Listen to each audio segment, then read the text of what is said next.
you've had a busy couple of weeks probably since the Agudah convention, but we're gonna get to that. We're gonna have that discussion. I also I've had a busy couple of years. yeah, but busier maybe. Yeah. But I want to sort of peel it back a bit and talk about who Sruli Orzel was. Beginning of your story. Where are you from? Where'd you grow up? I imagine you weren't always. I actually grew up in the Bronx. Nice. Yeah, Bronx at the time was a very Jewish neighborhood. Believe it My or grandmother grew up in. She grew up in the Bronx. Yeah, my grandmother. Where? My grandmother. She passed away a few years ago. I have no idea where in the Bronx. Her name was Gordon? Miss Gordon's wife. What was her maiden name? Berger. Rosalind Berger. Bronx. We're talking 1920. No. So I was there in the 50s. Well, I didn't think you were there in the 20s. I was there in the 50s and the mid 60s, till the mid 60s. Wow. We first lived in the East Bronx. Then we moved to the West Bronx. I went to yeshiva in the West Bronx. Really? What yeshiva? Rabbi Garelik's yeshiva. Rabbi Garelik had a yeshiva called Yeshiva Zecher Moshe. No. They later opened up in Fallsburg. Oh, okay. But I went to the elementary school. Rabbi Yerucham Garelik was a Rosh Yeshiva in Yeshiva University, but he also had a yeshiva in the Bronx, where most of the from kids went to. Although a lot of my classmates were not from. Mm-hmm. Those days in the Bronx, I mean, the from island was, quite large, but most of the island was not from. I would say in the 1950s, there probably was around 650,000 Jews who lived in the Bronx, second to the borough of Brooklyn. Not religious, obviously, but like, and they grew up in America, or their parents came from somewhere. A lot of them were refugees, came after World War One. My father came after World War II. I'm just trying to figure out what my grandmother was doing there before, like, the war. Imagine growing up in the Bronx. A lot of Americans came in the first wave at the turn of the century. Really? The second wave came in between World War One and World War II. Right. As you got closer to World War II and people wanted to leave Europe, you couldn't get out, so he was stuck. My father was a Holocaust survivor. He lost most of his family in the war. And he came here in 1947. And he married, my mother's American. Oh, really? He married an American. My father didn't speak one word of English when he came to America. How he married my mother? How many years were you born into that situation? How was the English when you were born? My father's English got better. He went to night school to learn English. Oh, okay. And he worked in a factory for a great uncle of his. My great uncle was a very wealthy man. And he learned English because he was a foreman there, and he had to learn to speak to the people that were working. So his English got better. And then later he left and he went into a partnership with my father's only remaining brother. There were 11 children. Only 2 survived, my father and his brother.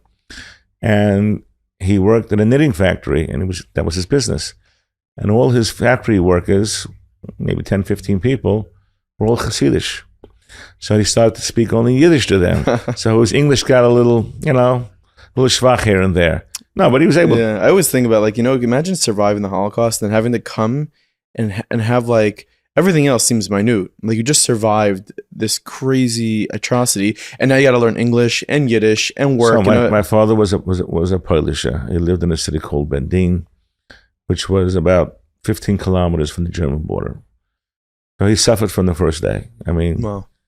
The Germans marched in the first day of the war. They just started to massacre people.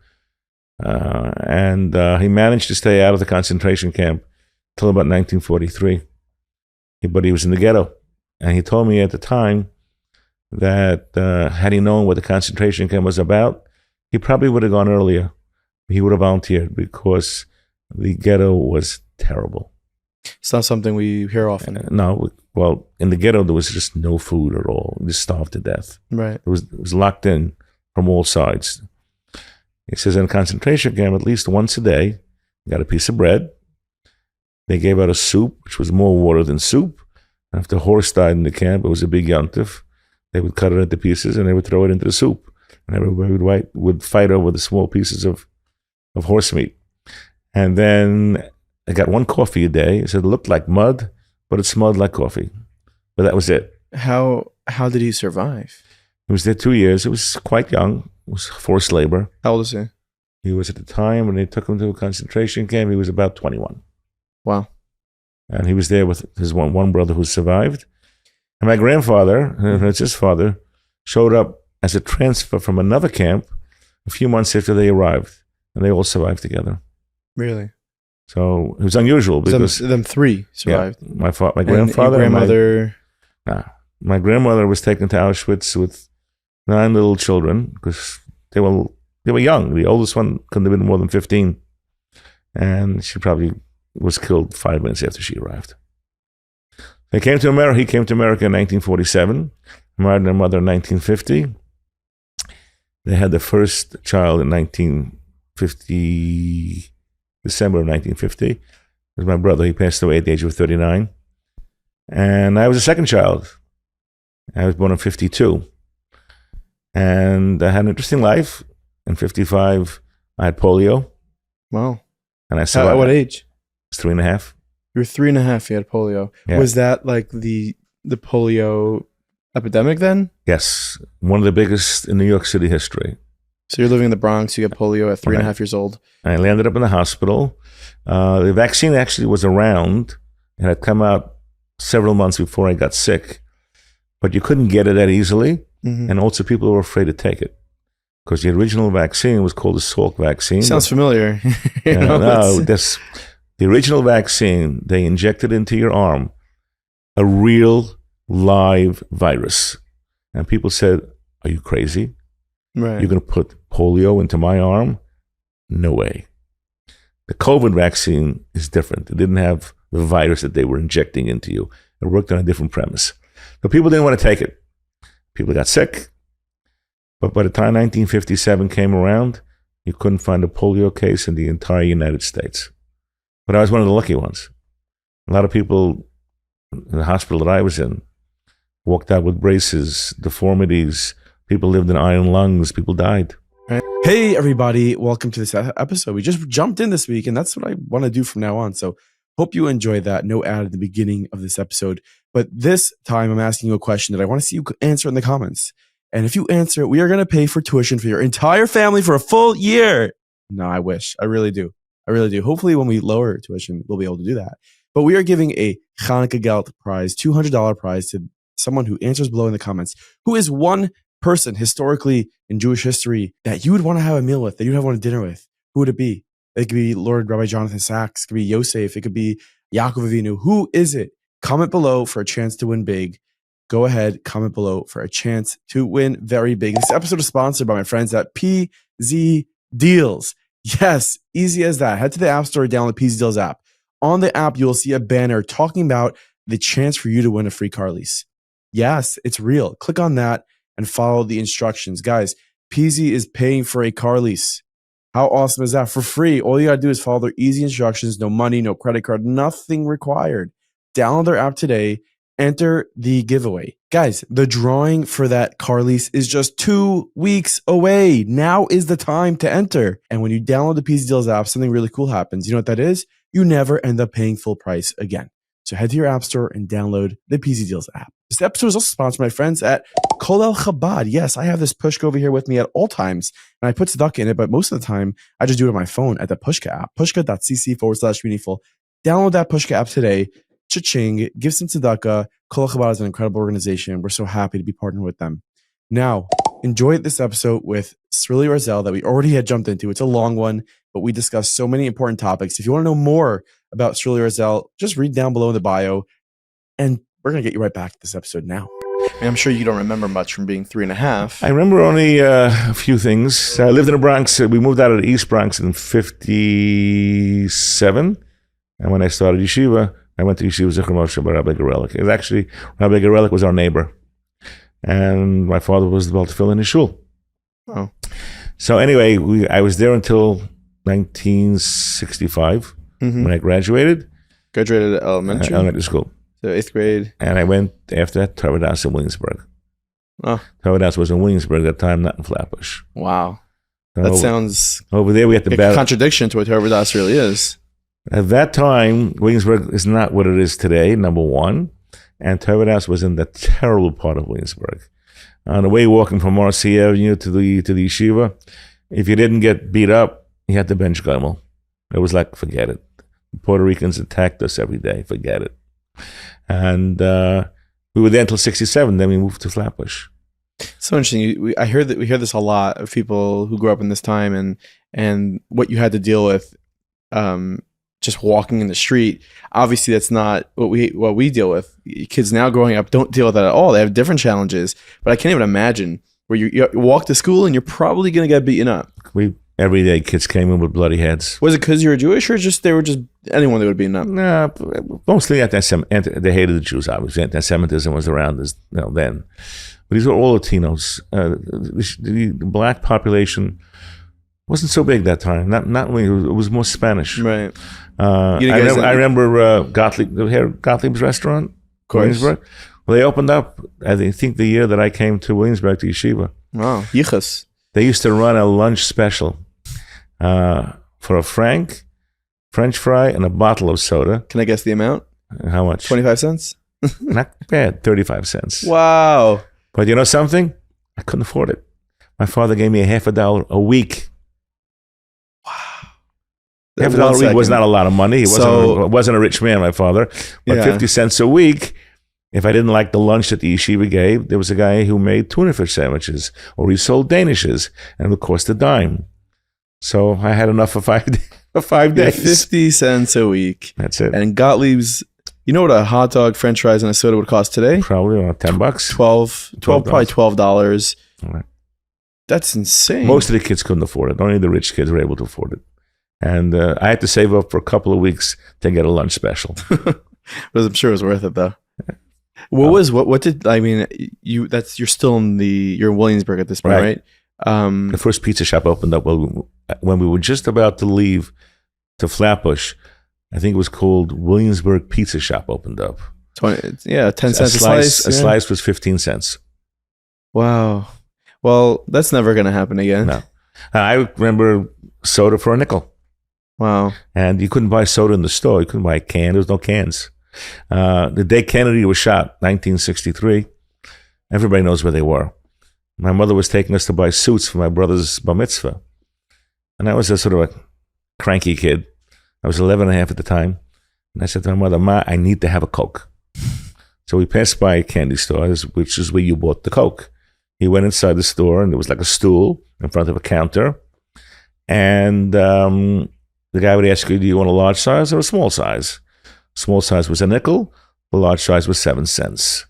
And he would take a Coke glass, which probably wasn't washed in 10 years, put it on the counter, put a little coaster on the bottom, and he'd pull down one lever with seltzer and soda. Seltzer, water water and seltzer. And the other had a syrup. And he would take a stick and mush it around. And that was for a nickel, you got an 8 ounce. Would you put... what's that on the top? Ice cream? That's an egg cream. What is it called? That's an egg cream. Ice cream, right? Egg cream. The Rancho was famous for its egg creams. They had an egg cream, you put a little chocolate syrup, milk, seltzer, spin it around, and it was delicious. I hope no one's listening to this on a fast day. They're going to be really in trouble. Yeah. But it's coming back, by the way. These places, I think in Williamsburg, they're bringing back the syrup type sodas because it's like vintage. Well, it was like Yoo-Hoo was like a takeoff of it. So you can't at that point, like, first of all, I don't know if it's, things go up in price from then till now. It makes sense. Nothing's a nickel, nothing's 25 cents. But like, we'll get to exactly how far it's gone. What was your family's financial status, I guess? My father worked when he came to America. He had a great uncle who had a watch band factory. At one point, he had 400 employees. He was a very wealthy man. He wasn't from. He came to America in the 20s. In the 20s, he came with a beard and payas. In 2 weeks, he was not even Shemesh Shabbos anymore. He came at a time when there was depression was pretty in high gear. And he worked in the factory, and the guy told him, you don't come on Sunday, you don't come on Shabbos, don't come back on Sunday, you're done. And he figured he would try it. He thought his hands would fall off if he would work on Shabbos. He tried it, his hands didn't fall off, and he came back the next Shabbos, and the next Shabbos, it was over. So he employed whoever came from our family that survived the war, he employed those people in his factory. My father was a foreman. How much did he make that time? $50, $60 a week.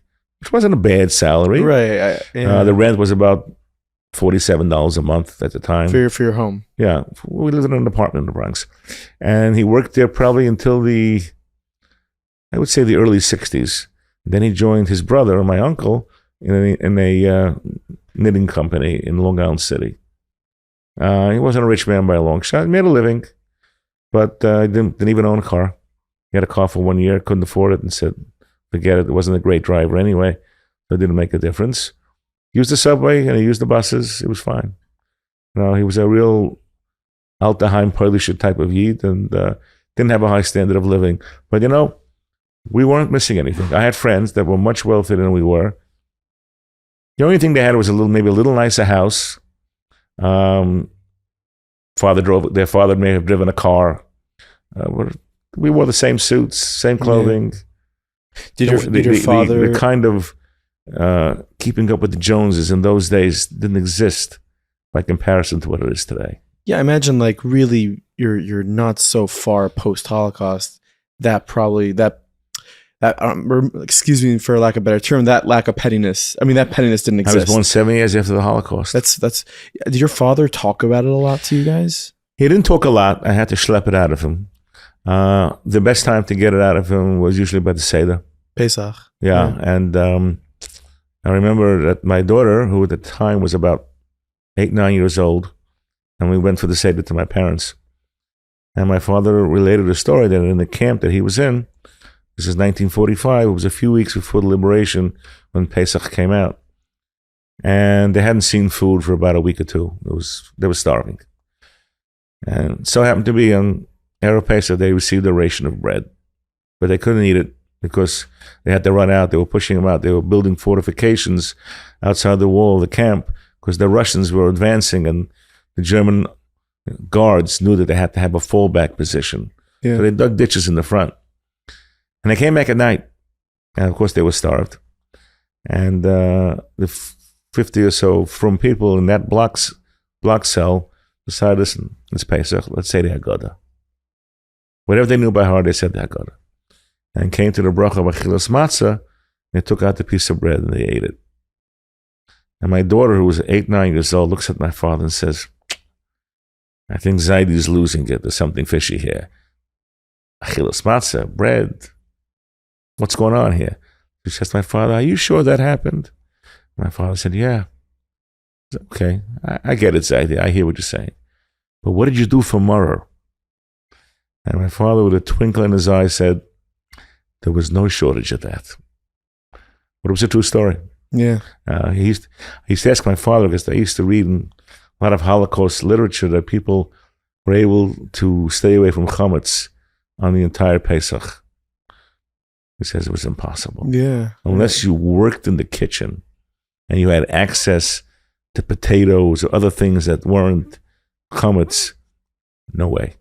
How many of your Eniklach, your grandkids, are named after a bunch? We got a bunch. Also, your father's mother, who didn't. So we have a bunch of those, and we have a bunch of after my father. And I try at times when I had grandchildren to take one of my father's siblings and use it as a second name, because those kids will never have nobody named after them, because they were all killed in Auschwitz. You know their names. You know all their names. We know all the names. In fact, back in my father's matzeva, they're all listed. There were 8 brothers and 3 sisters.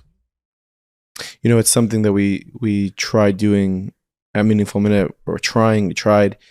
I coin it like the forgotten survivors. It's the people that weren't fortunate enough to make it out of the Holocaust, and we don't really know much about them. Like, these are 9 children and their mother that were young and they had a whole life ahead of them, and it was taken away, and they had personalities and they had preferences and they had a chelik kamimal in them. And I tell my kids all the time, I said, do you know how many relatives we would have had if they survived? I don't have any first cousins. I had 3 first cousins from my father's brother. 2 of them, unfortunately, died at a young age. So I have 1 first cousin. That's it. Yeah. If my relatives would have not been killed, the Orzel family wasn't a huge family in Europe, but there were 40, 50 of us around. Each of them had children and grandparents and sisters and brothers. Would have had hundreds and hundreds and hundreds of relatives. So I have 1 first cousin, 2 second cousins, and after that it goes. Listen, Barely. their neshama should have an aliyah, and Yeah. we should be reunited with them very soon and learn. I've been to Poland a few times. Yeah. Every time I You go saw where there. your family lived. Yeah, I went to Bendin with my father. Who's who living there lived. now? Someone has the house. The building was actually thrown down, and they built a new building in that spot. They showed me where the big shul was, where the second day of the war, they packed in about 1,500 Jews into the shul, gasoline around, lit it up. Everybody got burned to death. So there's like a matzeva there in the front. They showed me where the Bendina Rav lived. They showed me a shtibel.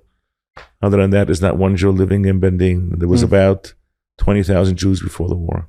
Wow. Half of the city was Jewish. And half of the Jews that lived in the city were from, which was unusual. Yeah. Not all Polish Jews were from. But it was a Hamish city. Yeah.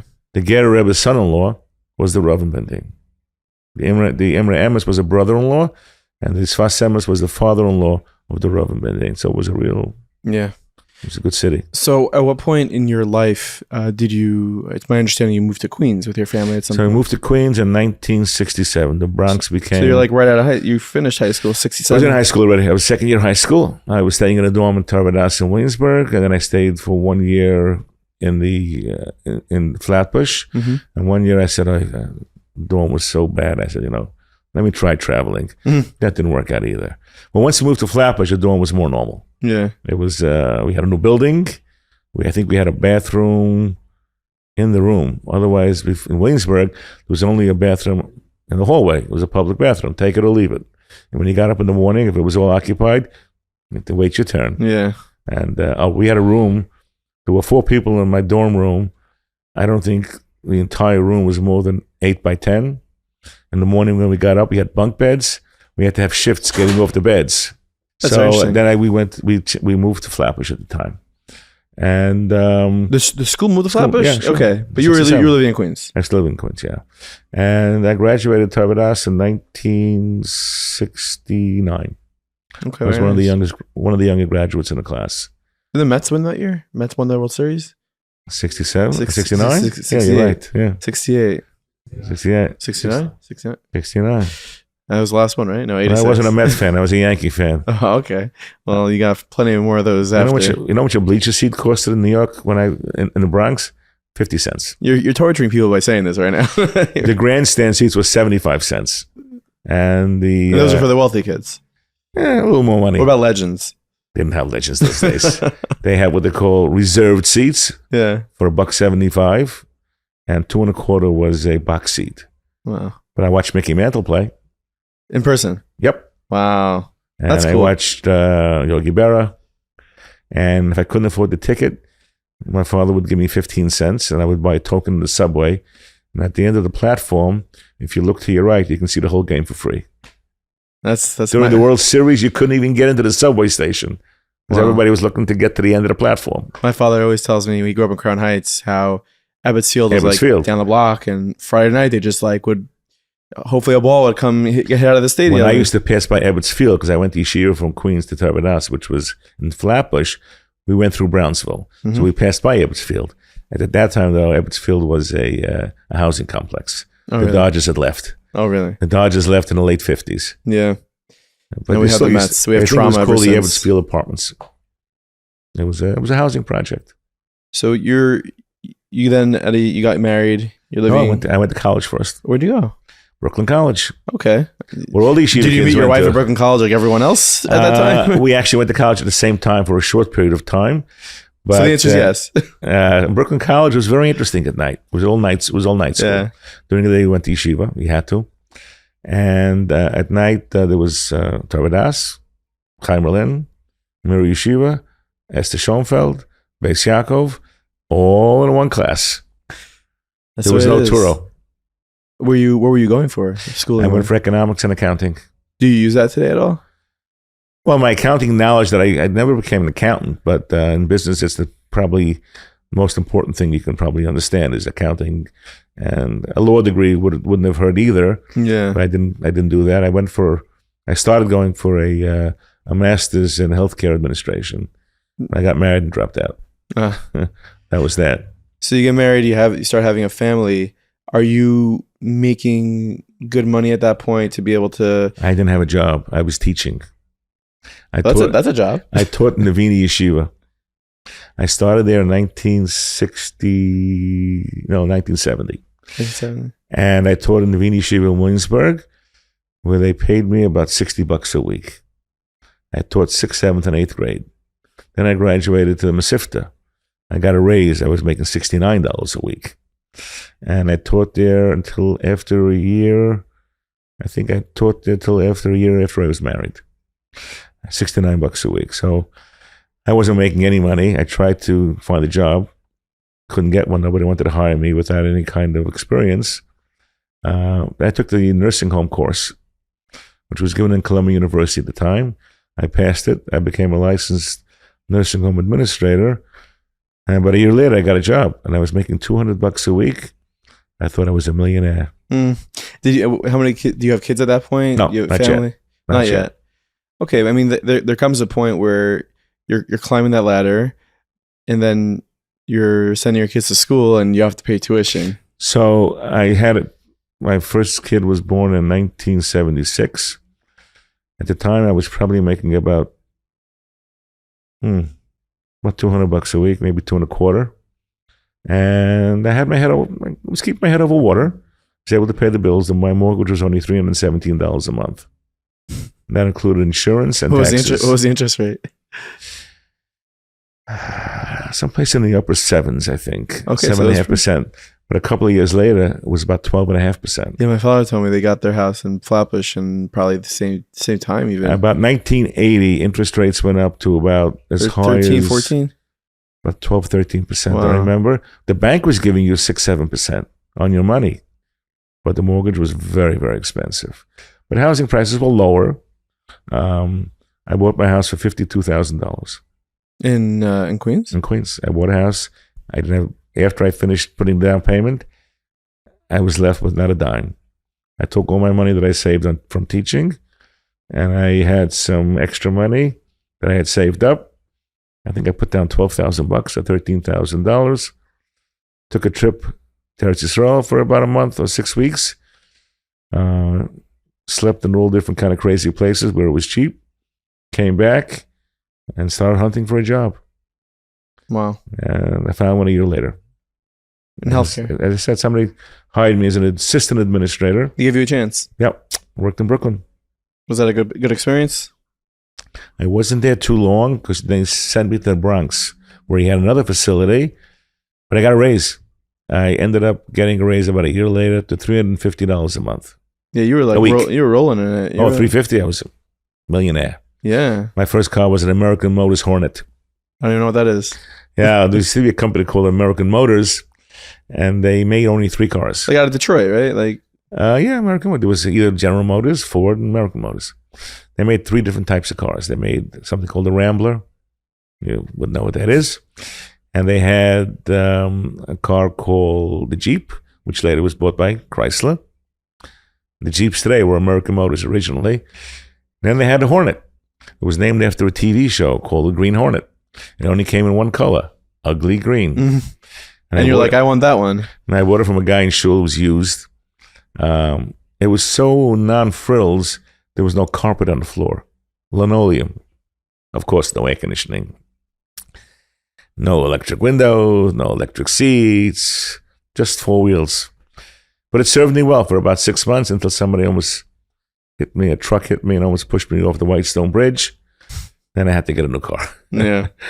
But it was fine, we didn't complain, And, I think I don't want to say it's rare, but it's nice meeting someone who, Baruch Hashem, you're very successful now. You have many companies. You built quite the empire, but you have humble beginnings. You're self-made. Not everyone gets that opportunity nowadays, What has that taught you, I guess? It's a lot of siyata d'shmaya, a lot of hard work.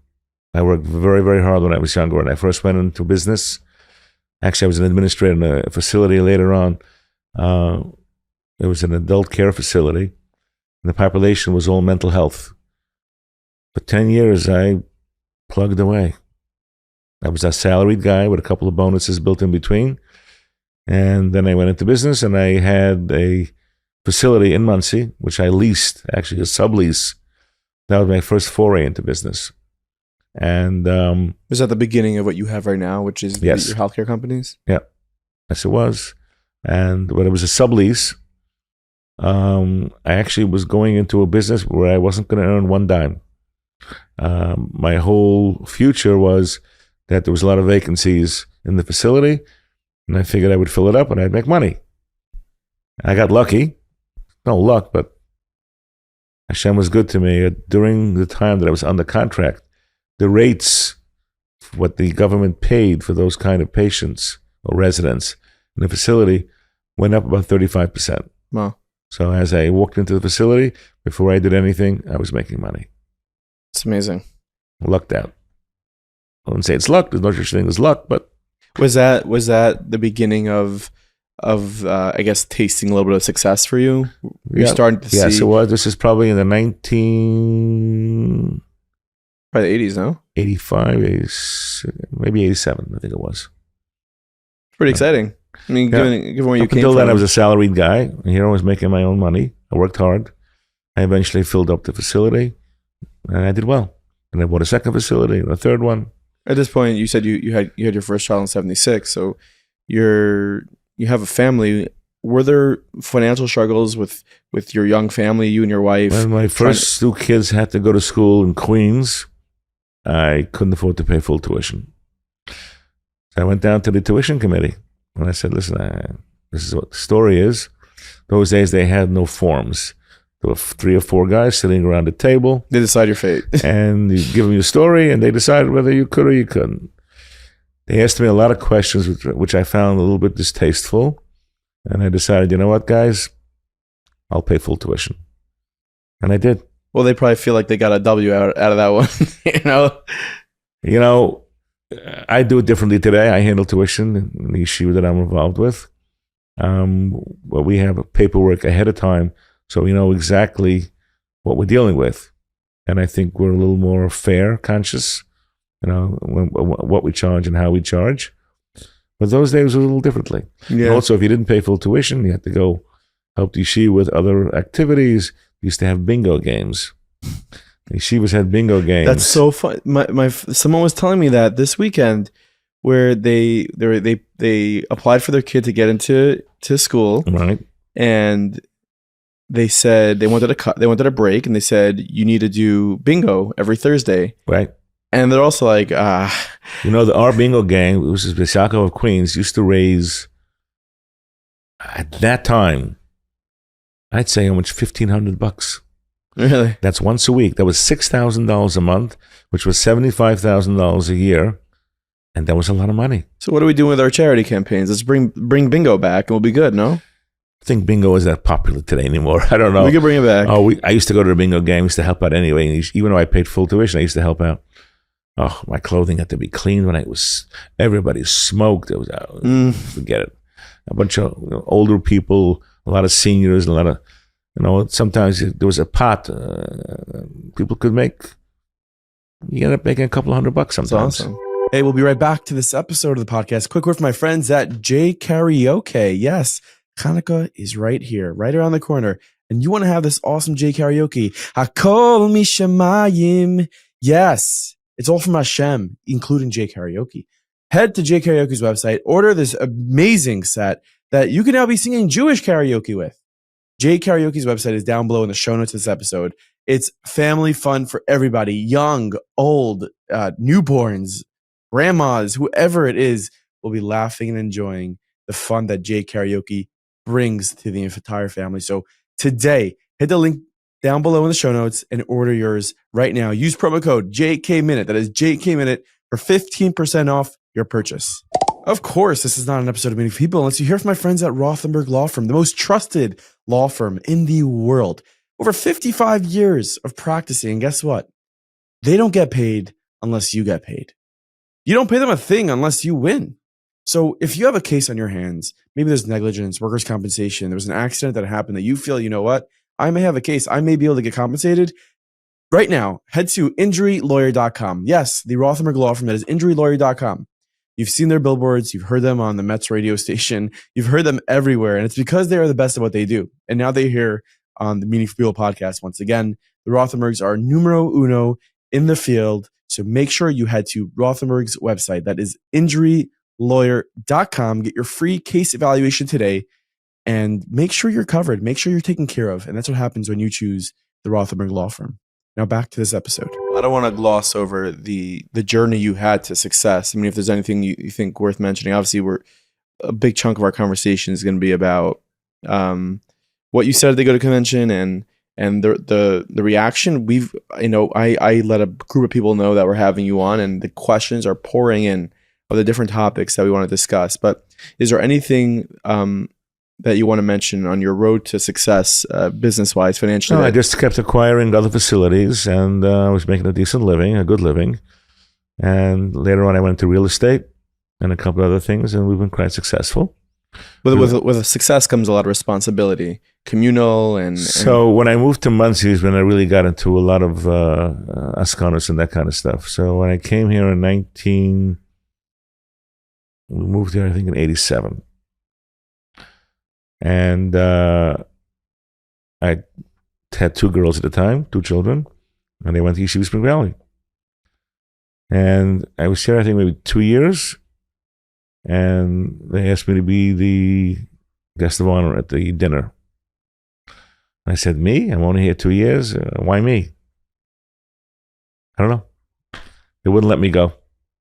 And I was the dinner guest of honor. I think it was 89. And at that time we had it at the Sheraton Mawa. Oh, which is now closed. Sure. I proposed to my wife there. Oh, really? It's closed now. That water fountain, I know. It's closed. I was going to what's up with that? I think they're building either a housing project or... Chassidim? No, I don't think so. No. Someone else does that besides for us? Yeah, it seems not okay. It seems so. And stealing our tricks. Yeah, and they are... Anyway, they're closing it down. Oh, wow. And it was a very successful dinner.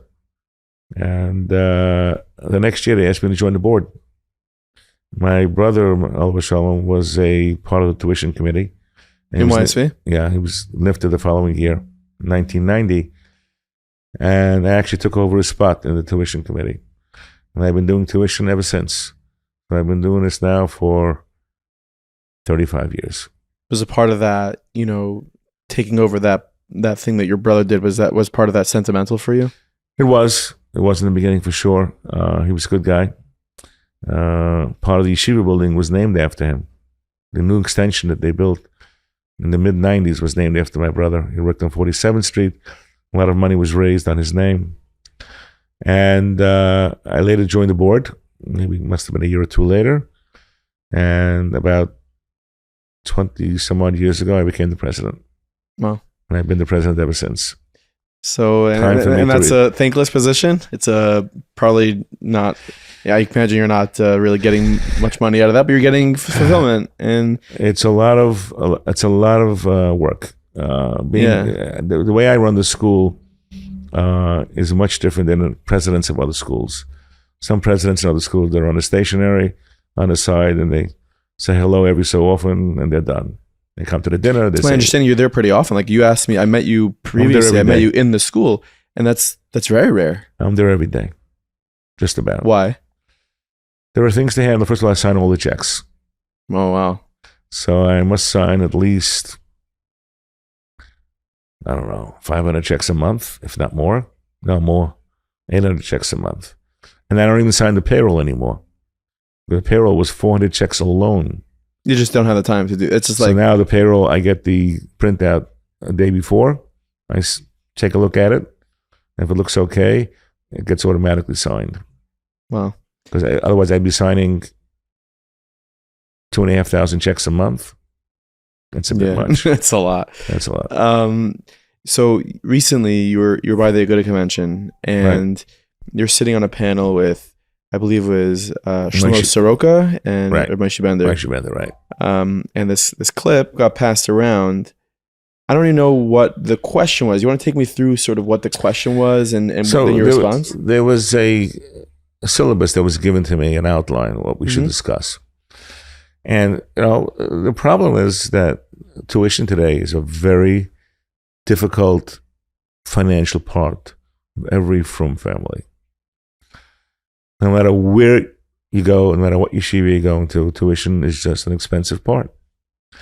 A family that has 5 children, if they're paying full tuition for 5 kids, they're paying minimum $60,000.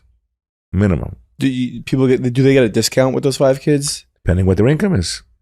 Meaning, is there like, if you're sending 6 kids to yeshiva, you don't even have to ask for a cut, but you're going to get a discount? In our yeshiva, in Yeshiva Spring Valley, you get a sibling discount. But it's not a lot. Okay. The sibling discount can be a few $1,000s after the second. Right. I'm thinking after the second kid. Right, because figure it's $13,000 a kid, 5 kids. That's more than 60, right? Yeah. Right. Yeah. So you're saying you're knocking off a few $1,000s for a discount. Yeah, but not much. That's going to be the main the discount. largest. The main discount in scholarship would be depending on your income. Right. At the convention, somebody asked a question, or maybe it was on the syllabus, to talk about what's considered a good living today. Yeah. And I said, basically, there are some people that can be making $300,000 a year, which would be considered, generally a decent parnasa. I think so. At least we thought so.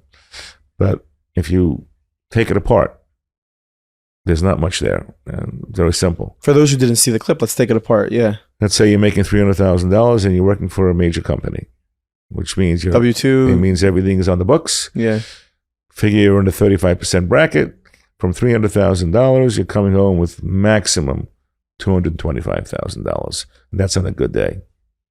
$225,000. The average person that has a mortgage in Muncie, between mortgage, taxes, insurance, O&R, electric and gas, water, a couple of repairs, is about $8,000 a month. Now I'm telling you factual figures.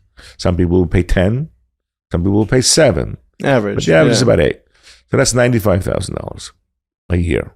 Yeah. So from $225,000, take off $95,000, you're at $130,000. Your accounting degree is coming in handy right now. Listen, good. you're using it on the podcast. That's good. Mathematics, I was pretty good at. So you're at 95, you said. Right. Take off $50,000 for food. Yeah, which I think is fair. You have a family of 5, 6. You're referring to? Figure 5 children, 2 adults. So yeah, it's like $800 to $1,000 a week on food. That's $50,000. So $50,000 taken off from 95. Did I say 95? Yeah, no, you're 45. No, it was 225 minus 90 minus 50. Okay. That's $140,000 off 225. That means you got approximately $85,000 left. Am I right? Yeah. I mean, yeah, sure. 85. Yeah, just about. Okay. Take off camps. Kids have to go to camp. Some have to go to camp. Like $5,000-$6,000 a kid. Kid. If they're all in sleepaway. Okay, let's figure 2 of them. Okay. 2 are in sleepaway and the rest are not? Yeah, 2 or 3. Okay. It's $15,000, whichever way you look at it. 15. Yeah. So 85, take off 15. That's totally undershooting it. You're down to 70 for sure. Okay, we'll give it to you. Clothing, $10,000-$15,000. You're down to 55. 2 cars, $15,000. You're down to $40,000. Health insurance, yeah. Health insurance is at least $1,000 a month. If you don't get it from your company, $20,000 off, at least $25,000. By the time you're done, before you give a penny tzedakah, before you do anything, no vacations, no flights I anywhere. haven't even touched any of that. No vacations. What happens if your roof goes in your house? What happens if your boiler goes? Air conditioning. Air conditioning is a repair. So what if you have to make a bar mitzvah or a wedding? Forget it. Or you have a kid in seminary, you're wiped out completely. Yeah, or a bris, or Shalom Zachar. Right. So by the time you finish making $300,000 a year, it's gone. You don't have much to pay tuition from. And you didn't do anything for yourself. The problem is that tuition seems to be at the bottom of the list. Because a lot of parents, they feel, they can handle with the yeshiva. The yeshiva's not going to throw their kids out. I can't handle with O&R because O&R is going to cut off my electric. You can't handle with Glaubers either. I think it's whatever it is for child, it is. Unless they want to be handled. I don't think so, though. It is what it is. So tuition becomes at the low end of the totem pole. Well, it is also it is also the most expense that a family will incur. Probably after housing expense, it's probably second or the third. In some cases, not even, by the way. Sometimes housing will be less. Sometimes you bought a house 15, 20 years ago and your mortgage is gone. Yeah, or you got a good rate and you have 5 kids Correct. and you're spending way more on tuition. Well, maybe it just comes from people. Do people feel like, well, really tuition shouldn't be this much? Like, look, there are kids in the world, public school is free, and here we are spending $13,000, in some cases $15,000, $20,000 on a kid. So some schools are modern schools. You go to Manhattan Day School, But 30 $45. per child. Yeah.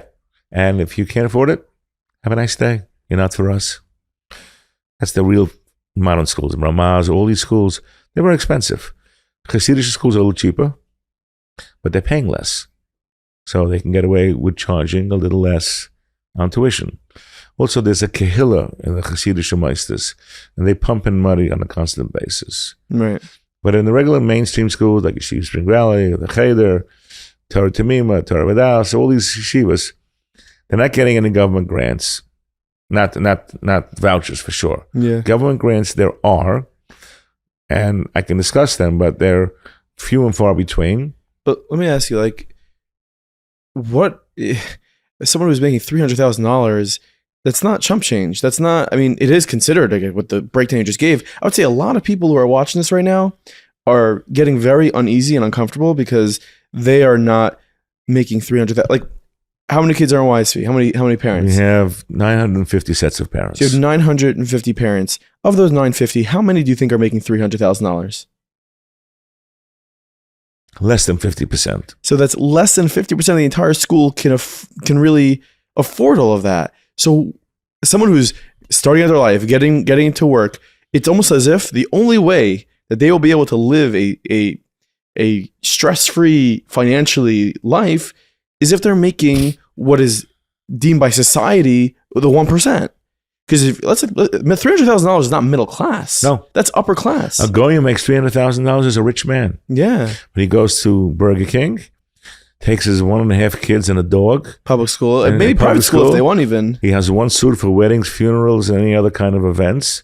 He doesn't have any matzahs to buy, no wine to buy for Pesach. He has no Yom Tovim, no Sukkah, no Lulav, no Esrog. We didn't mention the matzah, by the way. Oh, gosh. Forget about it. I mean, all that stuff, he doesn't pay for this kind of stuff. Well, then what are we, meaning, I want to know, there's 2 ways people are going to look at this. Either they're going to look at it and be like, okay, well, tuition's too much, or they're going to look at it and be like, well, the 300's not enough, or those other categories we're spending too much money. Meaning, is there an issue with our culture in the frum world that we're just spending money there's blindly? definitely a culture where people are just spending money that they don't have. Let's take one example. Car leases. When I was growing up, no such thing as car leasing. Leasing didn't exist. You had to buy a car. And if you're going to buy a new car and it's going to cost you $3,000, which cars costed, which today would be what? $60,000? $50,000, a Chevrolet. Okay. I remember my mother bought a Chevrolet, I think, and we were still living in the Bronx, so it must have been 1967 or 68. No, we actually lived in Queens. I think my father paid $3,200. It was a new car. Couldn't pay the whole thing in one shot. He put down, I think, $1,500, and the rest he paid off in payments, and he got a loan from the bank. That's kind of a lease, no? It's the same, it's financed. But it was different because today you can be, you can lease a good car. Meaning you're paying for a car that you really don't, meaning someone who's leasing, let's say, a $70,000 car, which is a nice car. Let's say it's a Lexus. Let's say it's a Range Rover. Right. You're not getting Range They're not Rover. going to buy a $70,000 car, but ultimately you're leasing. Not getting Range Rover for $700. You get one wheel for that. Oh, yeah. Range Rover is very expensive today. Is it one of those good tires, or it's like those tires to replace if they go kaput? Yeah. $700 a piece. What's the? I mean, because the average lease payment today is probably around $700 a month at least. Because, average? Yeah. Because people are they have larger families. Need big cars. They need to get vans, or what they call those things that open up in the middle. They're called vans. The seats the doors. What do you mean? Yes, open up in the middle. Yeah, it's bucket seats type thing. No, you open up on the side for the kids to get in. What do they call those? Not SUVs. Minivans. Yeah. So a decent minivan today is $600 a month, plus insurance, plus gas, plus repairs. So by the time you're done, it's costing you $850 a month. That's $10,000. And the husband needs a car also. He's going to work, especially in Muncie. Right. He can't have one car. That's another $10,000. What were people, I mean, I'm sure you got hundreds of phone calls after you said this at the Agudah convention. What have people been saying? So some people are saying, oh, I've been saying this for years. Nothing new. I haven't heard this. Well, Jews love saying that, by the way. And they say, yeah, it's true. So it's a big problem. Yeah. What's the answer? So the answer is we need to have one or two things happen. Either government funding, which is not going to happen easy. Now take a city like Cleveland. You can go to Yeshiva in Cleveland today, and it doesn't cost you a penny. They have school vouchers. So the government pays for the $8,500 a month. So for every kid that goes to Yeshiva, the school district, or the state of Ohio will give you $8,500. So what you said, really, the people in Cleveland they're laughing. Like they don't deal with this issue? Well, the ones that are living there and they're okay to live there. But if they can't afford, they're paying zero.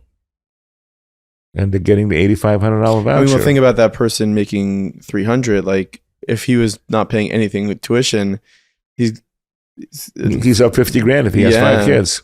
Yeah. Some of the yeshivas are trying to get money out of these parents anyway, but not more than a few $1,000s.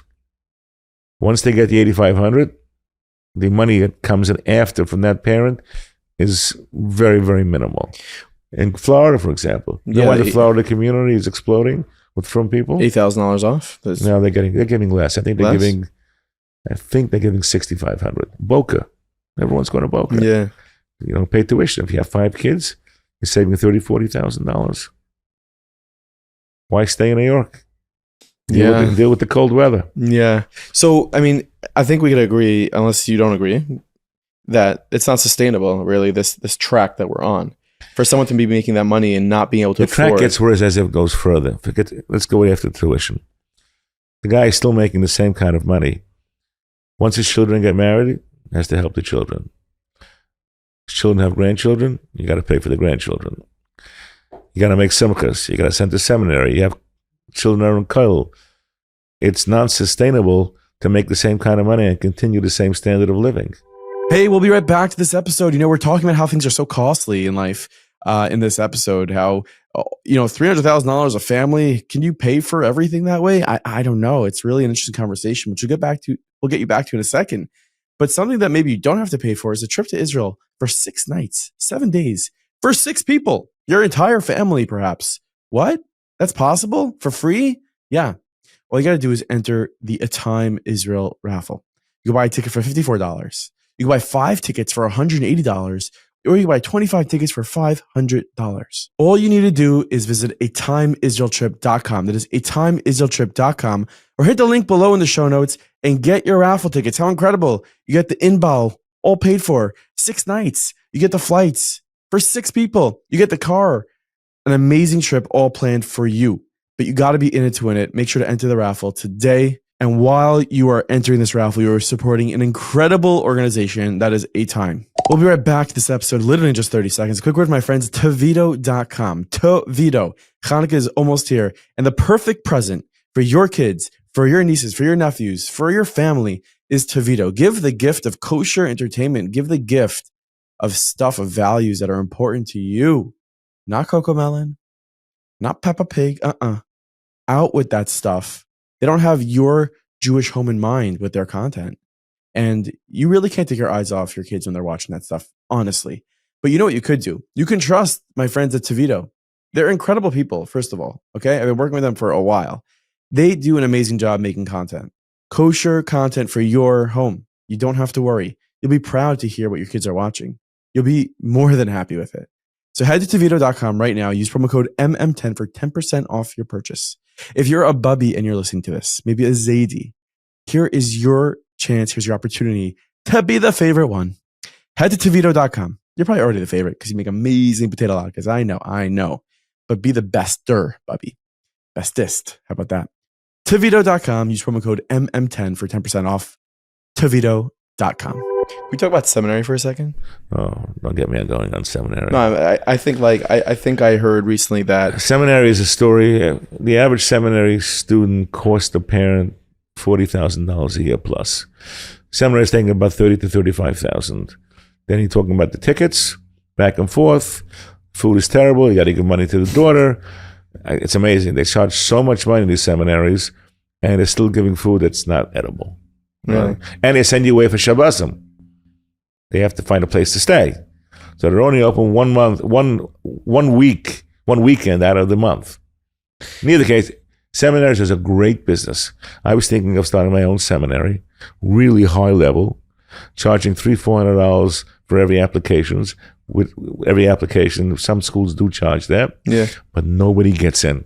Yeah, sorry, we don't accept you. It's just and you get the application level. fees. You looking for a partner? Make $250,000. You looking for a partner? I'm in. So no, it's a very difficult situation. But who's regulating that cost? I don't mean to go. I want my kids to get into the seminary. Some of the things that the firm Olam is doing now is just super expensive. I'm not talking about the guys that are very, very super wealthy and have helicopters and private planes and flying, private jets and that kind of stuff. I'm talking about making simple simchas, weddings, bar mitzvahs, the vart. I mean, somebody told me he made a Wachtnacht for $10,000. Chassidish. Yeah. Okay. I said $10,000.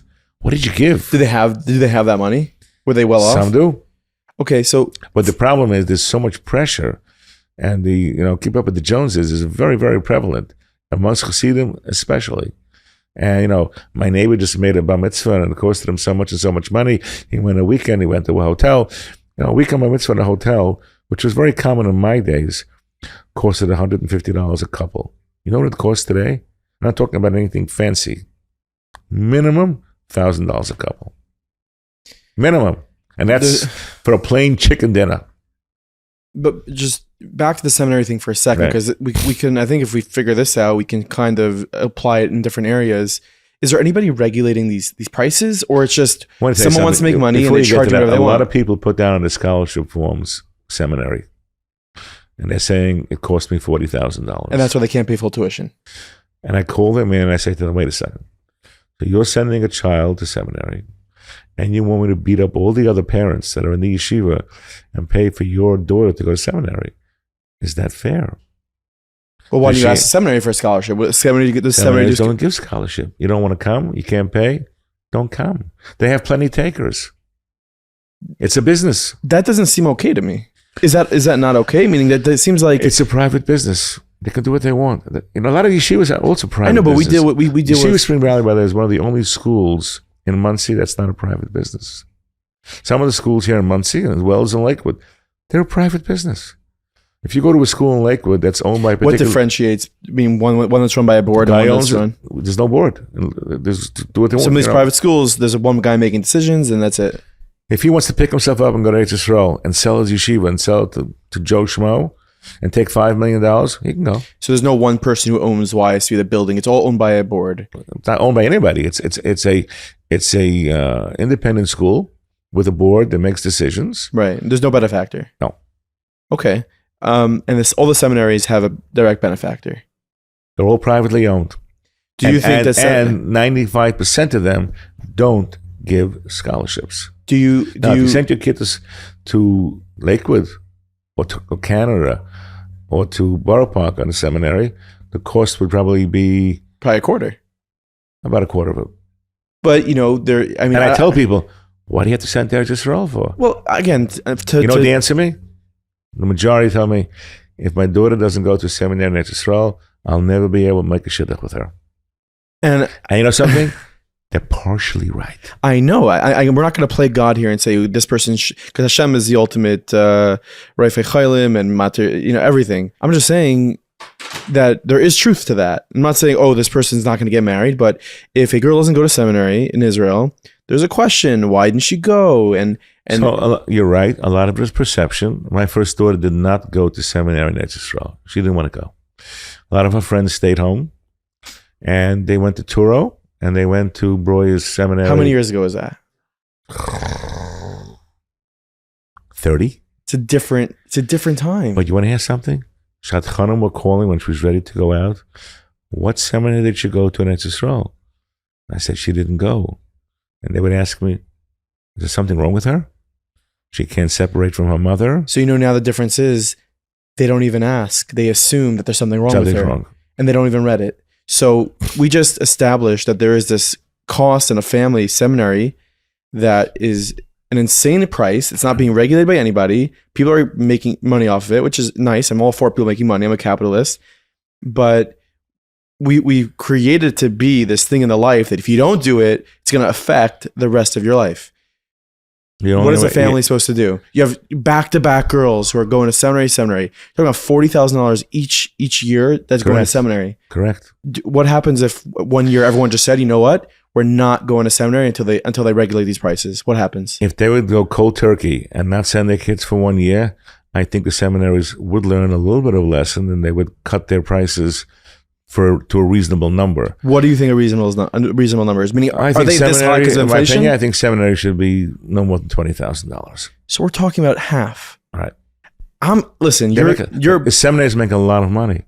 And they have a right to. They're in their private business. They can do what they want. Before we continue this conversation, I might get killed for this. You're going to help my kids get into seminary because every single seminary I had right now is going to, they're going to be very upset with me. But I'm not trying to come out in seminaries. I'm not trying to come out against anybody and say they shouldn't be making money or anything like that. By the way, seminary is a good experience. I'm not knocking it. No, for sure. And just it's great. The cost is just too expensive. We're just trying to make Jewish life more affordable. Right. We're trying to give Jewish education and it should be affordable. This is not a way to live. This is not sustainable. Right. Okay, so that's seminary, which... But it's a heavy expense. Are there rabbanim that are involved with seminaries and saying like, is it acknowledged that? I haven't seen any organization or seminar or rabbanim or rabbinical authorities ever come and say, "Hey, it's a little too expensive. We got to start doing something about this." And maybe you shouldn't have to send your kid to seminary. Maybe there are other options. And there are other options. Stay home. You can do certain other things. We just established that the option is a little risky. It's a problem. It's a real problem unless they open up seminaries that are much cheaper or seminaries that people can afford. It's going to continue. When my second daughter went to seminary, I paid, $7 about $12,000 maybe. And that was approximately 30 some odd years ago. But that same seminary today is $35,000. And it's interesting. People are willing to pay seminaries and they have no choice. They can't complain because otherwise your kid's not going. But when it comes to pay tuition in yeshivas, why is it so expensive? It's a bargain by comparison. And what do you think the answer is to that? Listen, yeshivas, we spend a lot of money in Yeshiva Spring Valley. We spend probably more per child than any yeshiva that I know. Maybe Darche spends the same kind of money. Is it a public number or? Yeah, we're not for profit. You can look online. We spend a lot of money, especially in our boys' building. Boys are expensive. Rebbeim get paid well. We have special remedial classes. We have a special learning center. We have career programs. We have all different kind of events. We spent money on pizza, on donuts. Kids want to see Nash. It's a whole culture today. When I went to yeshiva, I was lucky the Rebbe let me into class. Yeah. Today, there's an event like this. There's an event like that. There's a Shmir Sanayim program. There's a Shir Hashirim program. We're giving Chalon. We're giving Kogel. The amount of money, I sign the checks. I know what I'm spending on. I almost told one of the bookkeepers, I said, maybe we should open up our own pizza shop here. Every day I come in, there's boxes of pizza all over the place. There's a siyum. They finished a Masechta. They finished a parak. There's always something going on. Chanukah time, do you know how many donuts we're going to go through? I estimate 10,000 donuts. Figure 5 donuts per kid. It's a lot of calories. A lot of calories. We're trying to get smaller ones now because some of the smaller kids can't eat the whole donut. But it's expensive and it runs a lot of money. We have a simcha program. Rebbe makes a chassan, we pay the money. And maybe Rebbe makes a bar mitzvah, we pay the money. We pay money for tefillin. We pay money. A Rebbe gets paid a good salary. We have a Colel in the afternoon, but Rebbe's in the upper classes, which we pay a lot of money to. So let me touch upon that point. And I think this might be a concern of people who are in the frum world considered the middle class, the hardworking husband and wife, mother and father, who are both working jobs. Maybe household income is around that 200 to 300 mark. It's very possible that a couple in Klei Kodesh, a couple who are the father is a Rebbe and the mother maybe is a Mora, the mother is a Mora, the father is a Rebbe, that they can be more walking away with more money, meaning they're not getting crushed as much as the middle class. Because, I wouldn't say more money, but why not? Because they're free tuition. Right. You get chazed lev, not all yeshivas get free tuition. Let's talk YSV for now. Right. You get free tuition, which is amazing, and I think they deserve it. You know, I'm not saying anything. And we want their children too. For sure. Free tuition, chazed lev. They're getting programs through the yeshiva.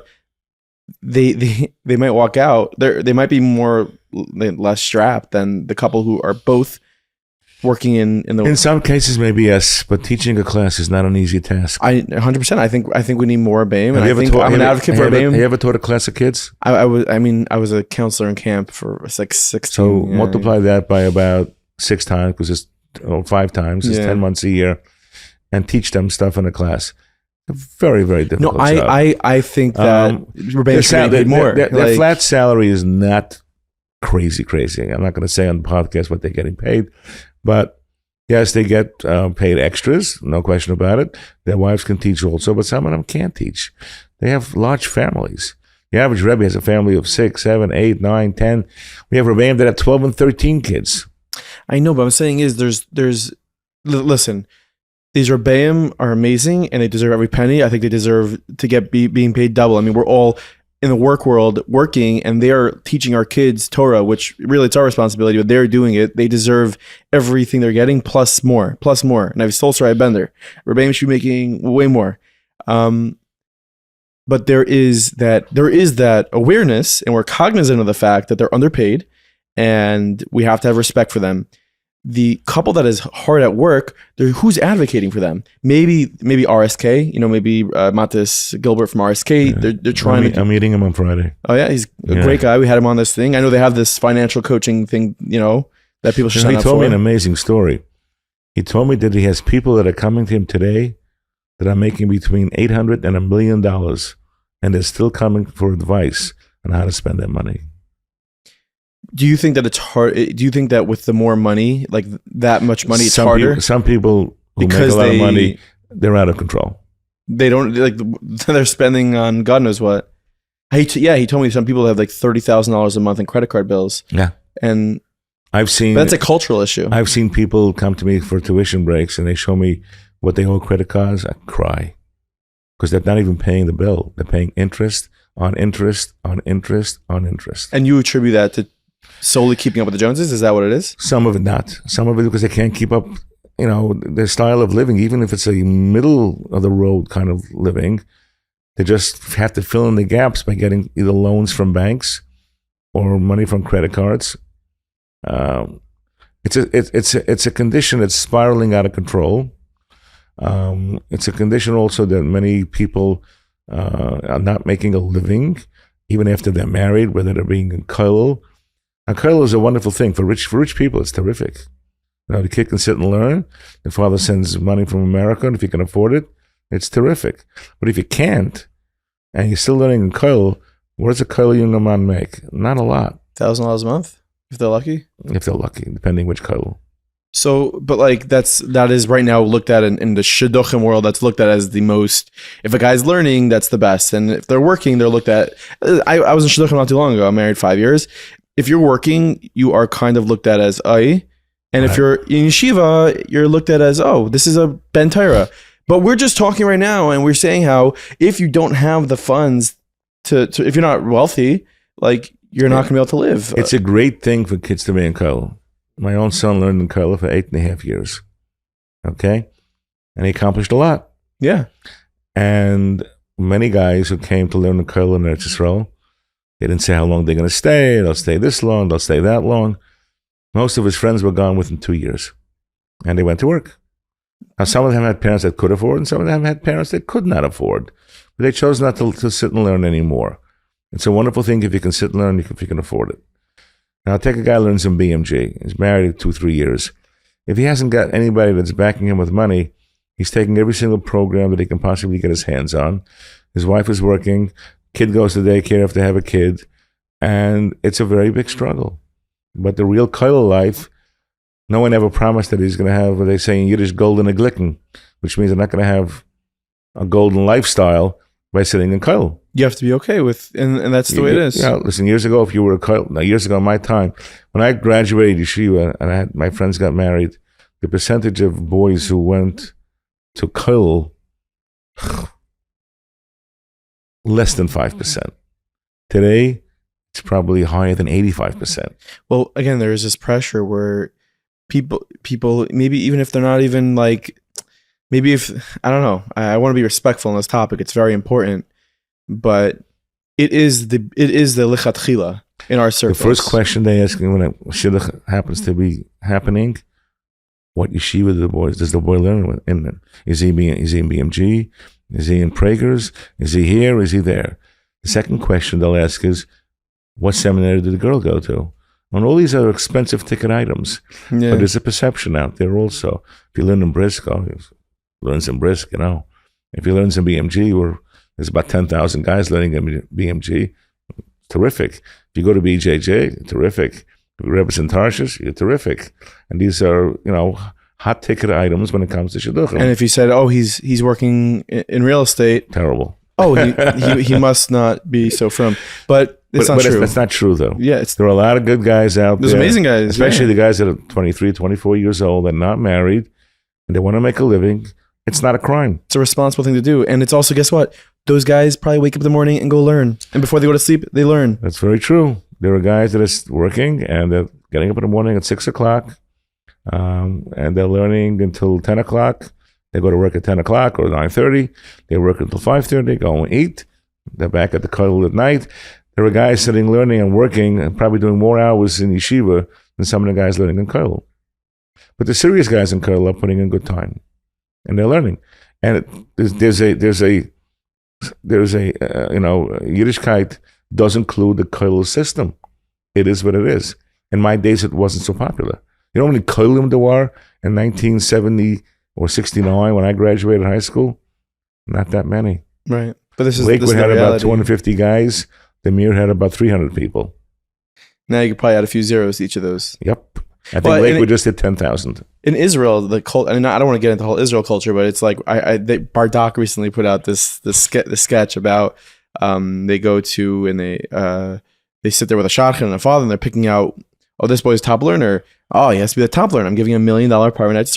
Like there's like you give like $1 million apartment to the kid who's the top learner. It's a whole stuff. Everyone is the best boy in Lakewood today. Him, best boy in Lakewood. And everyone wants the best boy in Lakewood. Yeah. And everyone wants the best girl in BJJ. You know, if you want that kind of frum kind of girl. But the fact of the matter is, the ones that are learning seriously and are there for learning, call a Chabad. Yeah. No, I agree. But the ones that are not there for learning, you're better off going to work. And they're doing an injustice to the rest of. And it's a costly item. It really is. You know, the guy's learning in Colel, he's got 4 or 5 kids. To survive, you need $100,000 a year after taxes. Yeah. If you're learning in Colel, you're not getting close to that. So who's there for those parents, for that middle class, so the family with 4 or 5 kids, both parents working? There's no chazileh for them. There's no special Rebbe fund. YC is incredible. You guys are giving money for weddings, bar mitzvahs, brisim. Right. Nobody's doing that for this family. What is supposed to be done for them? How are they supposed to live? It's very difficult. They're making solid money. A lot of them live, families help out, grandparents help out. We have many grandparents who pay tuition for their grandchildren. So that's what needs to happen. There's no, if they can afford. Now, what if they can't? What if they don't have family? I came up with an idea, which I thought was a great idea on how to help the tuition problem. I said, let's say a guy had 3 kids in yeshiva, and he was paying $10,000 a piece. He's paying $30,000 a year. His kid graduates high school, graduates bris medrash, gets married. If the parent would only contribute 10% of what they paid all the years when the kids were in school, which means they would be paying 10% of $30,000 average. That means they'd be paying $3,000 a year. If they kept on paying that and paying that and paying that until 120, you'd solve 98% of the tuition issues. You're saying everyone continues to give. Right, like a tax. Keep on paying. It'll help everyone else. Only 10%. I'm not asking for much. Just 10%. Well, how about this? Here's the flip side of things. I think people it would work, except for one problem. What's that? A lot of these parents are saying, "Oh, I can't keep on paying. I just got out of this. I'm marrying off my grandchildren. I'm paying tuition for my grandchildren. I'm paying for my grandson who's in Colel, and you're expecting me to pay more? I can't do that." Yeah. And they have a tiny, but it's not a huge amount of money. And those who could do it are giving a lot more to the yeshiva in other ways. Absolutely. There's a flip side of things, which I think I've seen in the pages of Jewish magazines. We recently last year saw Albert Einstein College get a massive gift from, I forgot her name, $1 billion gift, which made tuition free for everyone going there. There's a lot of money in Klal Yisrael. There's a lot of wealthy businessmen, billions of dollars, really billions of dollars. I mean, just look around at some of these parlor meetings. Look at some of these dinners. Look at what's going on. Look at these buildings that they're building up in Lakewood. Each building for sure. is $20-30 million bucks. Yeah, and why? I mean, why are they giving more? I'm not saying, but why can't you, your friends, get in a room like this nice office, and say, "Hey, listen, we need $300 million, and everyone in New York will be able to go to school for tuition free, or at least cut it down 50%." Is that possible? Well, the number would be much more than $300 million, by the way. To knock tuition down in half? Way more than that. Knock it in half. Yeah. How much more? You'd have to raise in the billions. Really? In New York, yeah. I mean, some yeshivas. Well, that was my idea. No, it's not going. Some yeshivas have. I didn't get an accounting degree, by the way. Some yeshivas have budgets that are $20, $30, $40 million. I know, but you said for a child, let's not say free, and also, let's say $3,000. But there are also a lot of people who will come into the meeting. Fine, I'll give you some money, but I have my own moistus. I have my own yeshiva. I have my own grandchildren's yeshivas. If I want to give money to Satma, I'm going to give it to Satma. I'm not giving it to Yeshiva Spring Valley. How much money was just raised for the Rabbanim that came from Eretz Yisrael? Was supposedly they raised $100 million. $100 million. They went to Deal, they went to Five Towns, they went to Muncie. Let's say it's $100 million. So I'd like to see it in the bank, by the way. Okay, we can try to get receipts. I don't know who I'll ask, but we'll try. But what if this happened? New York, $500 million raised, and we were able to cut tuition down from, let's say, $13,000 to $5,000 a kid. Is that possible? And I'm not a socialist. I'm not saying that there should be. It's a lot of money. There are people that have their priorities a little different than you may think. But Jewish education is very, very important. There are people that want to give to where they want to give, not where you want to give. I asked one of the people that was coming to America and raising money for Eretz Yisroel. I said, "Wait a second. You're asking to raise money because the government is cutting down and not giving money that they used to give in Eretz Yisroel, and you want American Jews to finance that. That's a very, very tall order. It's a very nice idea. But the yeshivas here are suffering. The yeshivas in America that barely can make their budget. People are behind the payroll. They're behind paying their rebbeim 6 months, 7 months, a year. Why isn't that more important or just as important?" I didn't get an answer. We'll be right back to this episode. A quick word from my friends at Growtha. Yeah, we actually had Josh Cherniak on this podcast a bunch of weeks ago, the founder, the CEO of Growtha. Well, they said, you know what? We actually want to advertise your podcast because the feedback we've gotten from that episode is insane. So here we are talking about Growtha. They are the SEO company of the future. Are you in ABA, healthcare, homemades, really any business that needs SEO? You need to go to Growtha. That is growtha.com. They are taking the SEO world by storm. Get to number one on Google. You know what that means, guys? Like, let's say you own a restaurant. Let's say you own a nursing home and you want people to know about your home. Let's say they Google, hey, what's the best nursing home in New York? Or nursing homes near me, nursing homes in New Jersey. Who's going to show up number one? The people who are working with Growtha. Literally every time, the people who are working with Growtha. So get your consultation today. Make sure to reach out to Josh at Growtha. Hit the link down below in the show notes. Reach out to them and make sure you are number one on Google. This episode is also sponsored by my friends at nrspay.com. Yes, the credit card processor that you can trust. The people who are honest in business. You don't want those hidden fees. You don't need those long-term contracts. You don't need those statements that are like having you scratching your head. What is this? I have no idea. All I want to do is have a business and charge credit cards and do work honestly. And this isn't what it is? No more. You don't need that in your life when you choose nrspay.com. We are very careful about our lives in every aspect. Let's be careful about our business and who we choose, who's using our credit card processing. So make sure you head to nrspay.com, the trustworthy, reliable, honest company, nrspay.com. And if you do use nrspay.com, you'll be able to afford the nice appliances at townappliance.com. Head to townappliance.com for brand new appliances for your home. End of year savings are going wild right now. 40% off, 50% off, 100% off, giving away refrigerators and dishwashers. I'm kidding. They're not giving it away for free. But what the experience you will have with Town Appliance will feel like you're literally buying something for free. That's just, you're on a cloud. You've never bought a fridge like that in your life. Trust me. It's white glove. It's the best. So make sure to head to townappliance.com, or better yet, hit the link in the show notes below in this episode. Send them a message on WhatsApp and say, hey, what's up? I need some help. And they will be there for you. Now, let's get you back to this episode of Meaningful People. Again, we established there is that feeling that I can give what I can give, and then I'm sorry. But it doesn't happen in a grocery. It doesn't happen in health insurance. There's a lot of people that don't want to give. Not everyone that has money wants to give money.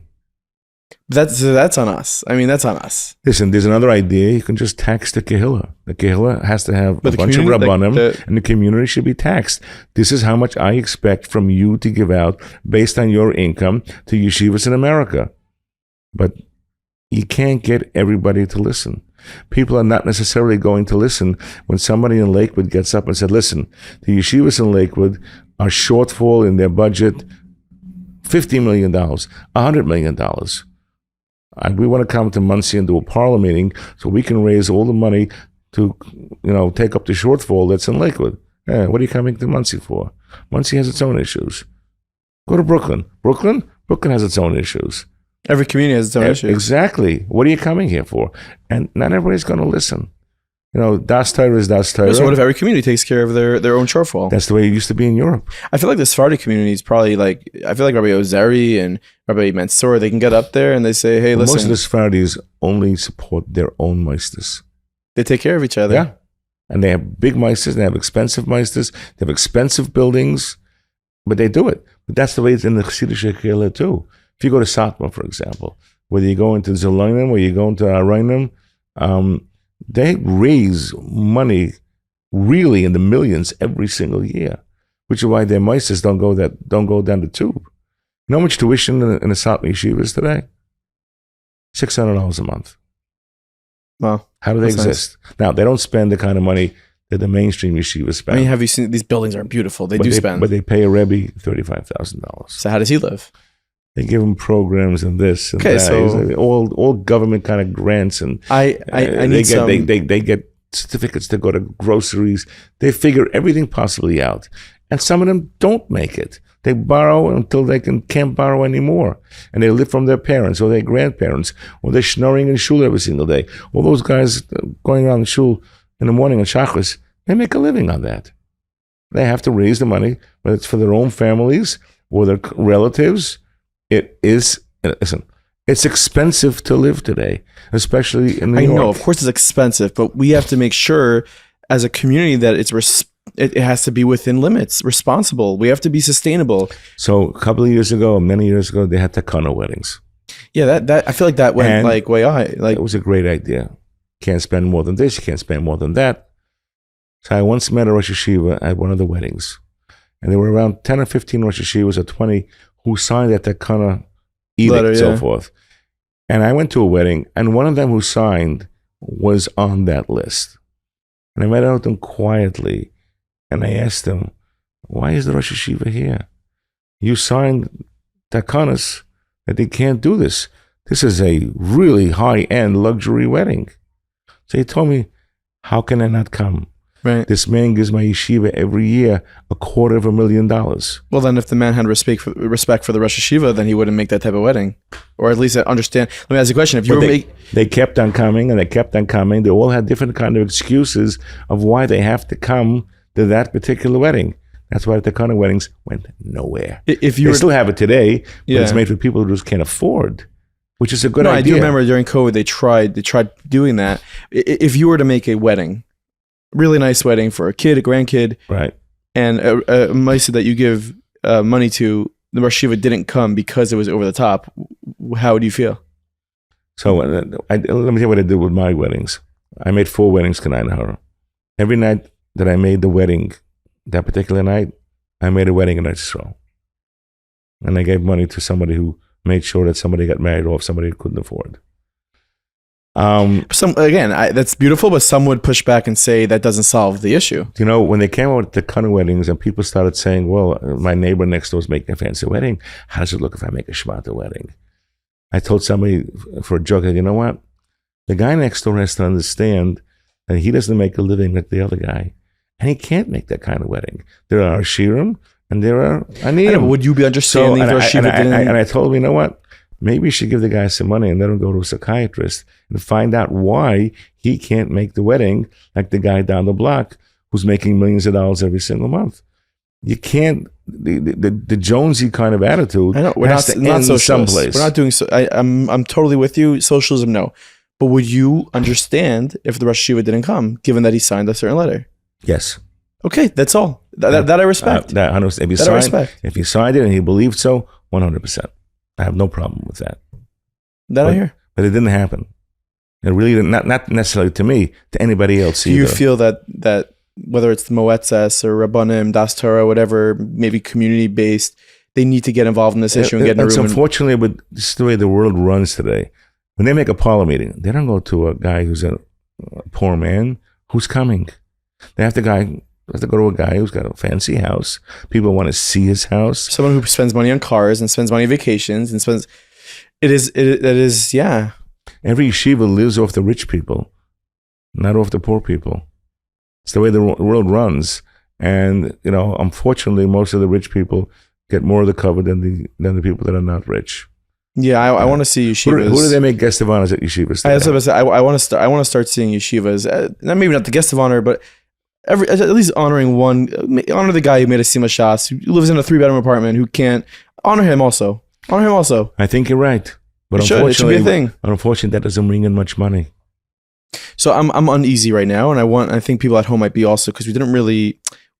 What is the answer here? Do people need to go sign up for financial coaching? Like, what is the answer? It's not spending too much. What is the answer? So the answer for the people that are making a social construct, I don't know. The people that are making a decent living, meaning between $300,000 and $500,000, they can breathe and they can make a nice living. They can make a nice simcha. They can put away enough money for seminary. They can put away enough money to support a kid in Colel. And they can do a lot of things that other people cannot. The ones that can't have to understand that they just can't do it. And they have to live differently. And they can't go crazy. Where are you supposed to live differently? Given the breakdown that you gave, where are you living differently? You're not buying less food. Food is food. Right. The clothing you gave, $10,000 in clothing a year, I would say that's another shot. People are spending more with kids. They're growing. They need shoes. They need clothing. Cars, again, probably an undershot. Cars are expensive nowadays. That can't be the answer. No, but because where can you go less? Where? We have people that come to us and want to break intuition, and they're driving fancy cars, which are paying $700-800 a month. You can drive a Camry for $350-400 a month. That's true. You don't have to have the Buick, or you don't have to have necessarily the Lexus ES 350. Whatever. Are they receptive? When you say that, are they receptive? I imagine there are people that come to you and say, "We want to break." They're saying they got a good deal. I remember when Tesla came out. Yeah. So I saw somebody wrote, he puts down, he drives a Tesla. I said, what do you have to drive a Tesla for? You're paying a lot of money. You can get, buy a cheaper car. No, I got a deal. There was a government grant. There was a government kickback or whatever they gave back when Teslas first came out. There was some kind of government program. Yeah. There is a way. There is. They were getting a little bit cheaper. I think you're talking. It's the spirit of the law. Listen, there are people that spend money sometimes on Narishkeit that doesn't make any sense. A Wachtag for $10,000 is crazy. A bris for $10,000 is nuts. Do you think the Kadeshim in our Jewish communities? You see, goes on a kiddush sometimes. Meat boards, fish. They charge you for a lousy meat board $350-400. There's nothing to eat on it. That's a small one, I think. That's a small one. Shaitel, yeah. Shaitels, yeah. Well, shaitels are hair, you know? And they got to walk around in that all day. But it's expensive. Everything got expensive. You go to someone shaitelmachers in Muncie, you're looking at $12,000 to $15,000 for a shaitel. What has to be on this interview is social. So it's really, how can we make a social? Ari Bergman. You know Ari Bergman. I spoke to. He's a big fan of the grassroots. Ari Bergman is Five Towns derivatives, big derivatives guy. Yeah, I heard about it. What's the name of the company? I don't remember the name of the company. He's from Brazil, but we spoke about this, and he's all about grassroots change. How so the yeshiva doesn't have to build a $40 million building. They don't. You know, he was all about like. His take was, I don't necessarily respect that organization that is spending $3 million on their dinner, or the kehillah that's spending on their kiddush. You know what Chaim Berlin spent on their dinner? About Pensco? Pensco, could be. Do you know how much money Chaim Berlin spent on their dinner about 2-3 years ago? They took over an industrial loft, and they decorated it like you've never seen. You thought you were in the Waldorf Astoria in New York. But you know how much money they raised? Again, does it justify it? They claim that they invested a lot. I'm not talking about the numbers. I'm talking about the parents who are strapped and they are suffering financially, and they're showing up to the yeshiva dinner that looks like it's in the Cipriani. Why? But they raised $40 million. Okay, but like what? It's attributing to the social issues that we have. So you're asking, could they have raised the same $40 million if they didn't spend $10 million on a dinner? So if they raised 40, then so why can't you lower tuition then? They have. First of all, Chaim Berlin is a very, very, very. I'm not saying them. They have they have Kollels. They have Bati Midrashim. They have housing. They're a big organization. No, but this is my take. But they also have a big bank account. Yeah, I want to make my take very clear. If the yeshiva or if the Maisid is going to make a dinner or an event that is one of the stars, Cipriani, they dress up a loft, they spend millions and millions of dollars. How do you expect your parent body not to look at that and say, oh, the yeshiva wants us to tone down our living. They want us to tone down our gashmias. Yet the dinner and the gashmias is at the highest level, where every table has a violin guy standing on the centerpiece. I don't know. Have you ever been to Lakewood and see all the chasana halls on Oak Street? I've been to weddings there, yeah. Some of those halls are magnificent. They're beautiful. They're big, yeah. But they're raising a lot of money for the school. And the buildings upstairs, they're very nice buildings. I always say, how do they afford to build these buildings? We don't have such nice buildings in Muncie. We have nice buildings in Muncie. Yeshiva Spring Valley has a very usable building, the boys' building. We ended up, it costed us, I don't know, without the property cost, $15 million. But it's 130,000, 125,000 square feet, maybe 110,000 square feet. What's the answer? I don't think we overspent on the building. It's a very nice and useful building. No, I hear it. It's more hashkafic, I guess. It's like you're a president of a school. If YSV went ahead and made a dinner, which was let's say in the plaza in the city in Manhattan, and then you have parents coming down to this dinner that are like, you know, they're struggling to pay tuition. What message does that send to them? Well, some of them also, they realize that if you make a nice dinner, you bring in more money. It's like, you know, people go to a bar mitzvah or they go to a chasana. If the chasana is a fancy hotel, they always feel, I got to give a bigger present. I guess I'm naive because I feel like... You know what's funny though? They'll give the gevir who makes a chasana in the Hilton and is paying $300 a chair just to walk into the hall, a bigger present to the wedding than they'll give the guy who makes it on a terrace charna and makes a very simple wedding. It's psychological. They say, he made such a fancy wedding. How does it look if I give him $100? It wouldn't look good. I got to give him at least $250. So that's and that guy needs the money the least. But it's, I don't know, it plays on your psyche. Yeah. But you have to do this. And I include myself. Yeah. When I used to go to a fancy wedding, I always felt I had to give a bigger present when I go to a plain wedding. Not realizing that the person who's making the plain wedding, he can't afford. But I've changed my attitude completely. When I go to a wedding, it's a very, very simple wedding, and I know the family can't afford, I'll write a very, very nice check. And I say to myself, when I go to a fancy wedding where the father is a millionaire from both sides, I'll just give them the regular present that I usually give. But there are a lot of people that go to weddings today, they don't even give presents anymore. It became so expensive. If you're giving $300 to a wedding or $360 to a chassan and kala, and you have 20, 30 weddings a year, you're looking at $10,000. I want to ask some of the questions that were more rapid fire. We'll try to get through them because I could tell you in the last hour or so that we're sitting here, I see around 30, 40 questions that have come in from people who, are interested in this topic. A question sent in anonymously. What is a realistic combined salary these days to just pay the basics for a large family? No extras, just basic, normal bills.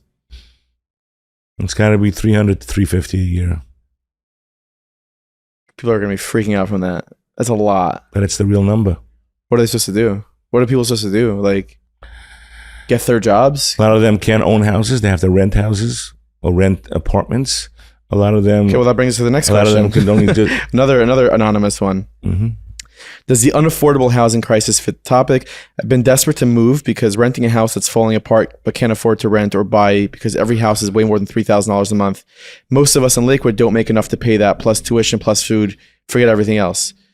Meaning someone who's renting a home even, they're now spending $3,000, $3,500. Right. They can't afford that, especially when that money's just going, not going to a mortgage, it's basically throwing... There are some people that never are able to buy a house. They just can't afford it. With housing costs in neighborhoods like Muncie, Flatbush, Five Towns, the average person cannot buy a house. You have to either have a rich father or a rich father-in-law. The minimum house today in Muncie today... And now you know why our shidduch system is a little bit... problem as well. The average house in Muncie today is about $1 million. So if you're... And the taxes are probably upwards of $20,000. Let's assume that you can scrape together the down payment, you put down $250. It leaves you with a $750 mortgage. At about 6.5% plus amortization, you're paying almost $10,000 a month. Your taxes are $2,000 more a month, you're up to $12,000. Your electric and gas, another $1,000 a month. By the time you're finished, you're $13,000 to $14,000 a month. To make that kind of money, you're going to make me cry. To afford that, you got to make a lot of money. Yeah. So some people say, I can't do it. I'll just rent. Problem is rent. Now, Lakewood used to be good for that. There were a lot of rentals. And there still are a lot of rentals. Now supply and demand, yeah. Yeah, but you can still rent an apartment in Lakewood, $2,000 a month. In a basement. Now, if you want to go out of town, go to Cleveland, you can buy a house. Maybe that's the answer. Maybe people need to start expanding their boundaries of where they can live. Up until about 2 years. Go to Providence, Rhode Island. Go to Rochester. Up until a few years ago, you can buy a nice house in Cleveland, $650. So now $750? Now they're up to $850, $900. But still, no. The out of town people who are watching this are much less. They're probably like, dude, like move out of New York, move out of New Jersey, move out of town. You can go to Milwaukee. You can go to some places in remote parts of New Jersey, which are a lot cheaper. We have an advertiser on this podcast that advertise a lot. Providence, Rhode Island. Move to Providence, Rhode Island. Another question. Rochester, New York. You can buy a house for $350. Yeah, and I think they're paying your first year like tuition. No, they're giving like 2 years. I think they give. Yeah, wow. What is a way that we can effectively reduce monetary constraints caused by peer pressure and from communities? It seems that the problem is getting worse with no positive change happening. So where is that change happening? The peer pressure financially and from communities. There are Rabbanim that run these kahillas are really going to have to step forward and become very, very forceful and make people change their attitudes on how they spend money. And until that happens, and until the Olim decides to listen to these Rabbanim, it's going to be a very tough go. It can happen, but it's going to be a tough go. It'll take a lot of time. I hope they're listening. And I hope the Rabbanim will listen and do it. I'll send it to them. Go right ahead. Another question. From my perspective, this is coming from the UK. From my perspective, change needs to come from the top. Regarding standards of making a simcha or buying new outfits for Yontif. In England, some people spend £100 plus on one outfit for a child or a teen, and this is the norm. Are the leading Rabbanim open to putting an end to this excessive pressure and spending? It goes to what you just said, that it needs to come. Well, this person says it needs to come from the top. That's what we're relying on, really. The wealthier people do have to change especially To what extent, though? Another question was, what extent does someone who has the money need to conspicuous curtail? consumption has always been a problem. On the other hand, if a guy is wealthy and he can afford to fly in a private jet and he wants to spend his money, you can't stop the guy. Why should he have to, squash in on a regular plane if he's making $10 million a year? Because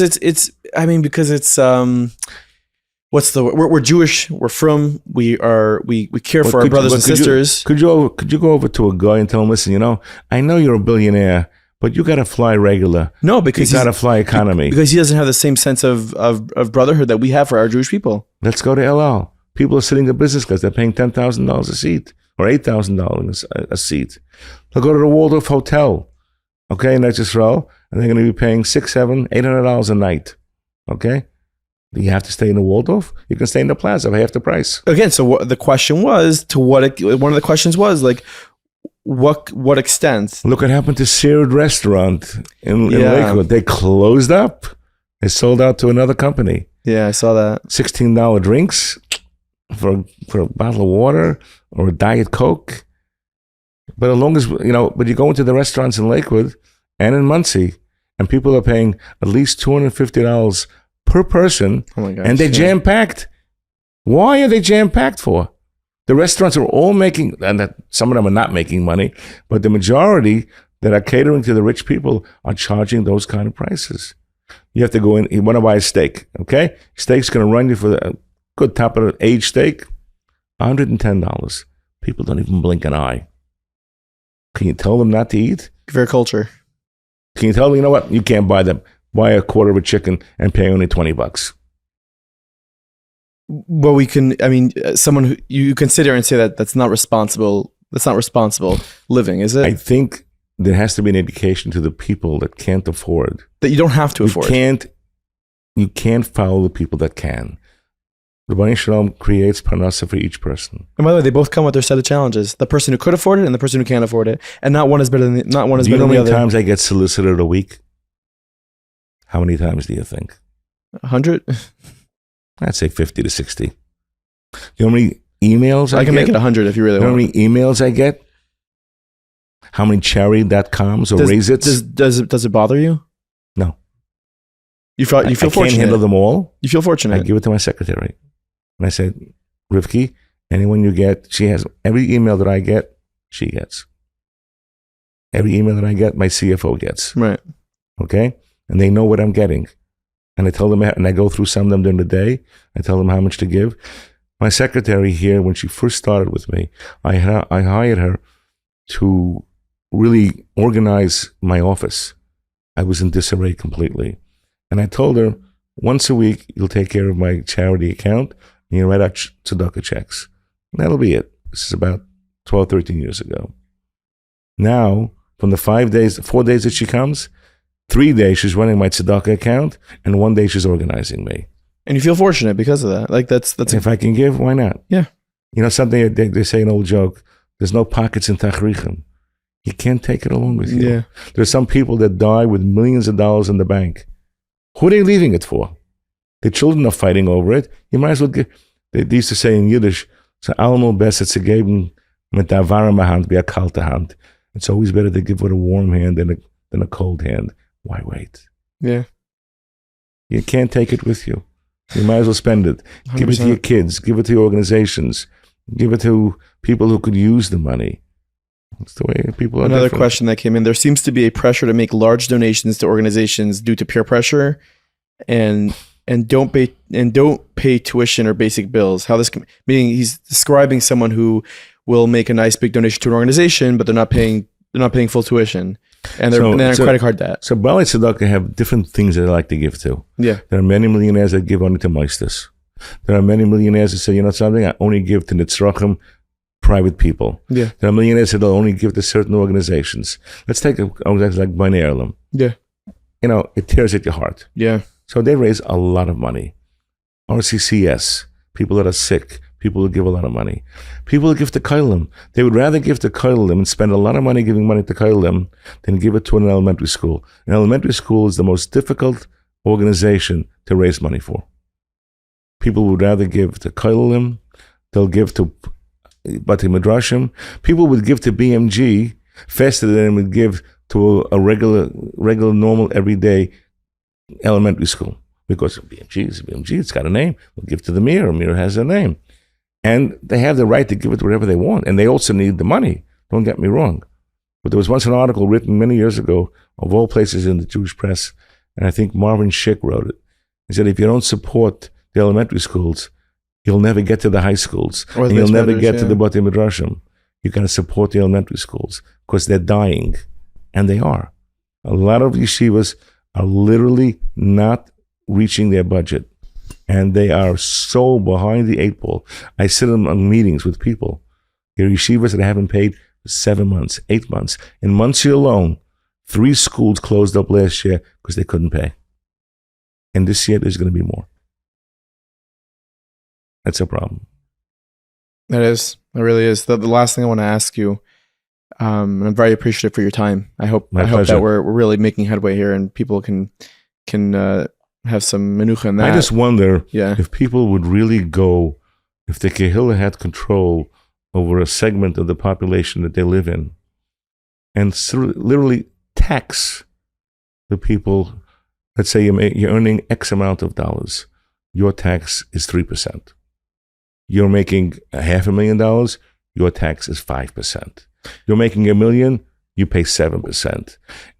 What about encouraging chaimish amongst his family? Like, again, Rabbi Bender said in our episode, and people who watch this know that he said this, is that he believes that 80 to 90% of people who are making money are not giving 10%. They're not giving Meiser. I agree. What are we talking about then? Like, we're sitting here, what are we talking about? My accountant told me a few months ago, he says, Sruli, do you realize that, forget about Meiser, that you're way past the chaimish? I said, your job is to watch my money, not to tell me how to give it out. When I have a problem, I'll call you. But I'm way past that. But what do we do about those who, and it could be young money, it could be people who are making it in cash advance or other industries right now. They're not hitting that 10%. And Rabbi Bender said in the same vein, he said that if you take that 80% and 60% are paying Meiser, we don't have any of this poverty. We don't have any of these issues. He's probably right, but you can't tell people how to spend their money. There are some people... But Torah does. Yeah, but some people by nature are just very, very, very cheap and won't part with their money so quickly. Yeah, but we have. But I know people that give more than they can and way more than they can.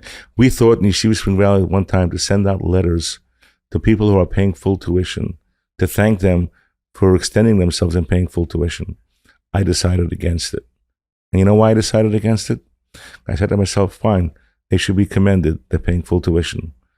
But the person who's paying maybe 50% discount, maybe doing it in a harder matzav than the person who's paying full.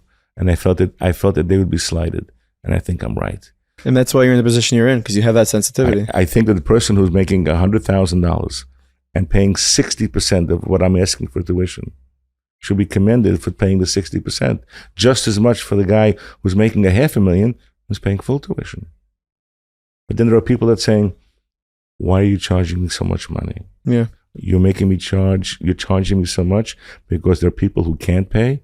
So I'm paying for the people who can't pay the full tuition. I said, you're right. Yeah. The haves always pay for the have-nots. That's the way the yeshiva system works. That's the way the frum system works. So the government works also. Right. Government works the same way. But nobody wants to hear that. And some people always complain. I had a guy came into me, what does it cost you to educate a child? This goes back a couple of years ago. 10 grand. Why am I paying 12? What do you answer to somebody like that? You're paying 12 because there are other people who can't pay. I have to pay for them. I can pay whatever I want. Why do I have to pay in this yeshiva? The majority understand it very, very well. 95% understand. But there is that 5% that says, if I want to give tzedakah, I can give it where I want, not necessarily to this yeshiva or to this ma'asid or to this organization. I think it's a flawed way of thinking. Listen, there has to be a midway point for every single person on how to handle the tzedakah issues. There are people that are experts in Hilchot Tzedakah. I think this gentleman, my son, did you learn Hilchot Tzedakah once upon a time? Just say yes. Did you learn Hilchot Tzedakah once upon a time? So there are ways to give tzedakah, Yeah. and there are ways to figure out how much. There are different kind of shilas, whether it's tzedakah, Even tuition, yeah. whether you can count tuition as. And there's another question: if you're paying $15,000 for tuition, but it really costs $10,000, can that $5,000 be used as meiser money? Most Rabbanim say you can, no problem. Also, it's a girl or boy. It depends. Let's take the IRS, okay? Tuition costs $10,000. I'm charging you $15,000 because I need money for people that are on scholarship. Is that $5,000 deductible? For sure, it's a donation. Not so fast. Because you're getting a good. You're getting. If you sign a contract for that $15,000 and it says $10,000 is your tuition, but $5,000 is a donation that you have to give, it's not deductible. Once you sign a contract and you are forced to pay the $15,000, none of it is deductible. So could it like be goes Now, without so saying? somebody can come to you and say, I had a pretty bad year in business this year where I took a cut in salary. I can't pay you that $5,000. All right? And the yeshiva could get into a position of holding the bag, of not getting the full payment they're supposed to be getting.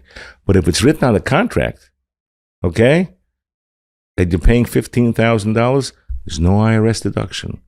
If he gets it out of his own pocket and the $5,000 is not on the contract, then you can deduct it. Something that everyone has to really. We went through the IRS many times, and we know it's a very. What do they look like? The IRS, like, do they look like regular people? Agents? Yeah, we had a guy that. We had a case many years ago in Yeshiva Spring Valley, and I'll end with this. We had a payroll company that we used on the outside. It was a firm company. Unfortunately, they didn't pay the taxes. And we thought we were paying taxes every single week to the payroll. And the guy was pocketing the money. Hey. And you're responsible for it. You're responsible. So if you had a bonded company, the bond would pay for it. We didn't have a bonded company, but it was a Heimische company. All of a sudden, two guys show up one day at the office with guns, IRS agents. And he goes into the executive director's office and says, I think you guys owe us a lot of money. He's like, is this Glauber's donuts? I walked in and I said, excuse me, why do we owe money? Well, you didn't pay taxes for the second quarter of 1986, third quarter of 87, and this quarter and that quarter. I said, what do you mean we didn't pay? We have a payroll company. We gave them money every single week. But they didn't pay. We owed $180,000. I went back inside it was happened to be a board meeting when they came in. I said, guys, we have a problem. We owe $180,000 and they want $180,000 from us. He says, you're kidding. I says, no, I ain't kidding. This is real stuff. We go back and we say to him, okay, we realize what happened here.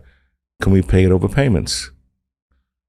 They can arrange that, but they want to have a financial statement from every board member. Hey. I went back inside. I said, something, guys? They want our financial statements. Give them the 180 now. Do we want to do it?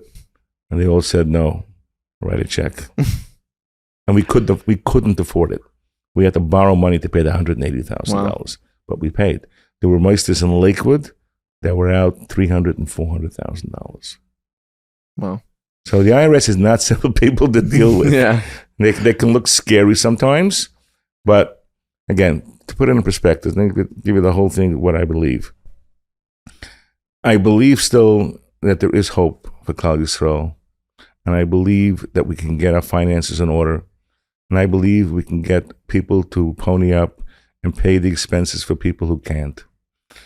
And I believe that there is a good possibility that if the Rabbanim get together and sit by the same table, and certain experts in the field sit by the table, and show people how you can live decently for less money, that the expenses can go down. But it's going to take a willing on both sides, both the consumer, the Rabbanim, the experts, the meisters. Everybody has to sit by the table. And it's a problem. And it won't go away until everybody gets together and works together. If we work together and we try, it won't go away completely. It'll get better. But you can alleviate at least the people that are really suffering.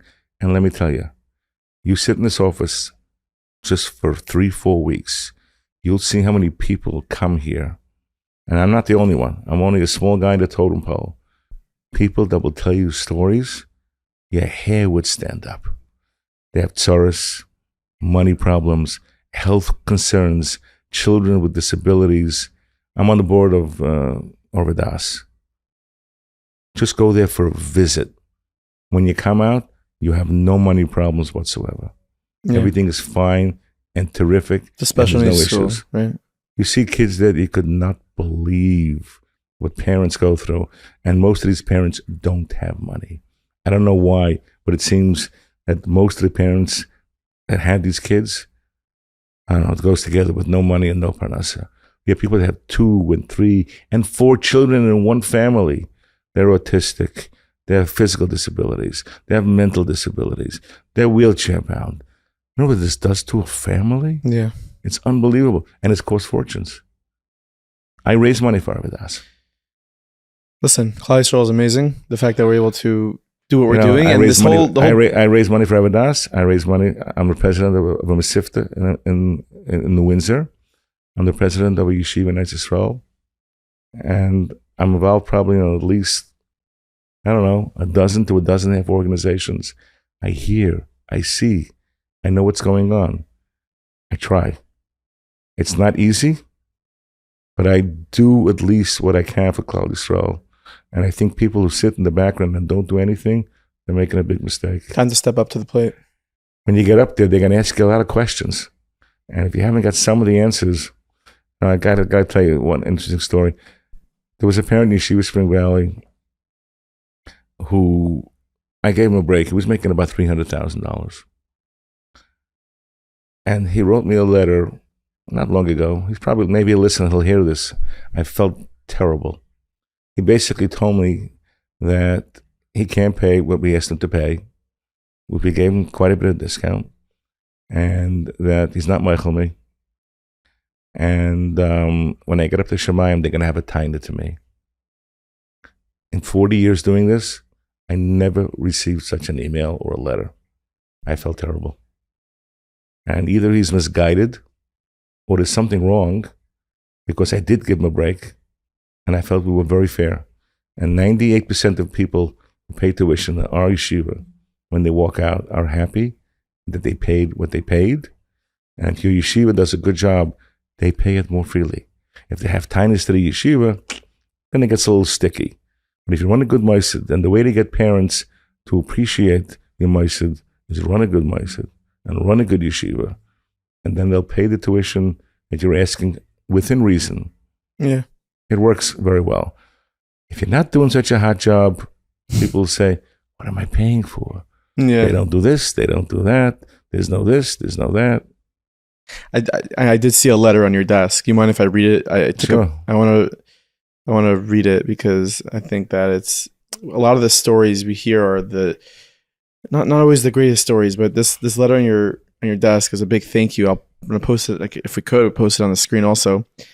Dear person who I don't know your name. Thank you for helping me get into the school. We were looking for a school and found YSV. My parents really liked YSV. We found out that day my sister would get in, no problems, but there was no room in 3rd grade for little old me. Then a person I don't know your name came to the rescue, and you figured out a way to squeeze me in. Thank you so much. You know, I went to that class. It was a 3rd grade class. And I did a 2-foot blow up with that letter. And it came with donuts and cookies and candy. I set it up with the principal and the teacher. And I said, who's the young lady who wrote this letter? And a little kid in the corner was giggling away. And she stood up and said, I wrote the letter. And I said, do you know who I am? She says, I know now. And I sent a copy of the letter to the parents and the grandparents and so forth. And they wrote me a poem. And each row of the kids read part of the poem. And I gave out the candies and the cookies and so forth. One of the most satisfying days I've ever had in the field of Askanas and Chinuch. It was terrific. The kids were terrific. That's what it's all about. It's Wow. Well, listen, I want the kids to be happy. Yeah. The kids are happy, they learn better. It's my hope that people who watch this get involved in Askanas. They get involved in trying to solve this all together. Thank you so much for giving us your My time. pleasure. And Eretz Hashem, we'll meet again, and we'll talk about how we solve this, God willing. Next one will be only how solutions to all the problems we discussed today. Of course. Amen. Be well. Asher Koyach. Thank you so much for listening to this episode of the podcast. We really tried to boil down to the issues that were talked about, tuition, seminaries. I'm sorry if we came across too strong on some topics. This is literally an uncut episode. We sat down. What you saw us discuss is what we discussed. So hope you enjoyed. Always open to comments, feedback, concerns, questions. If you have the solution, please feel free to comment below or email me, nachi@meaningfulminute.org. Open door policy. I can't wait to hear from you. Get ready for another episode coming your way next week. But until then, some programming. Sunday night, we have a new episode of Stories of Hope. Stay tuned for that. A really, really special episode with happens to be a family member of mine. So you're going to want to see that. Also, Monday nights, 9:15 p.m., with Mordechai Weinberger, LCSW from Serenity Center. Every Monday night on Zoom, taking your calls, answering your questions like, hey, I really am having trouble with my 16-year-old child. He's just not listening to me anymore. He's not getting up for chakras. What do I do? Should I give him space? Should I be more hands-on? Should I bring him to a therapist? There's questions that you can ask and you can get answered. And it is an amazing show. Last week we had over 500 people on. So make sure you set the reminder, 9:15 p.m. And of course, if you are ever in need of the best therapy clinic in the world, Serenity Center is the go-to option. So hit the link in the show notes below. Message them on their confidential WhatsApp line and say, hey, I need some help. I have a child that needs to see therapy. I need to see therapy. I need to see a therapist. And they'll find that insurances can cover your costs. You don't need to go bankrupt in therapy. Well, thank you so much for listening. Make sure you guys leave a comment below this episode with who you'd want to have dinner with, a historical figure in Jewish history, to win $200. It is my greatest honor to be doing this with you every single week. And stay tuned next week for another episode of the Meaningful People podcast.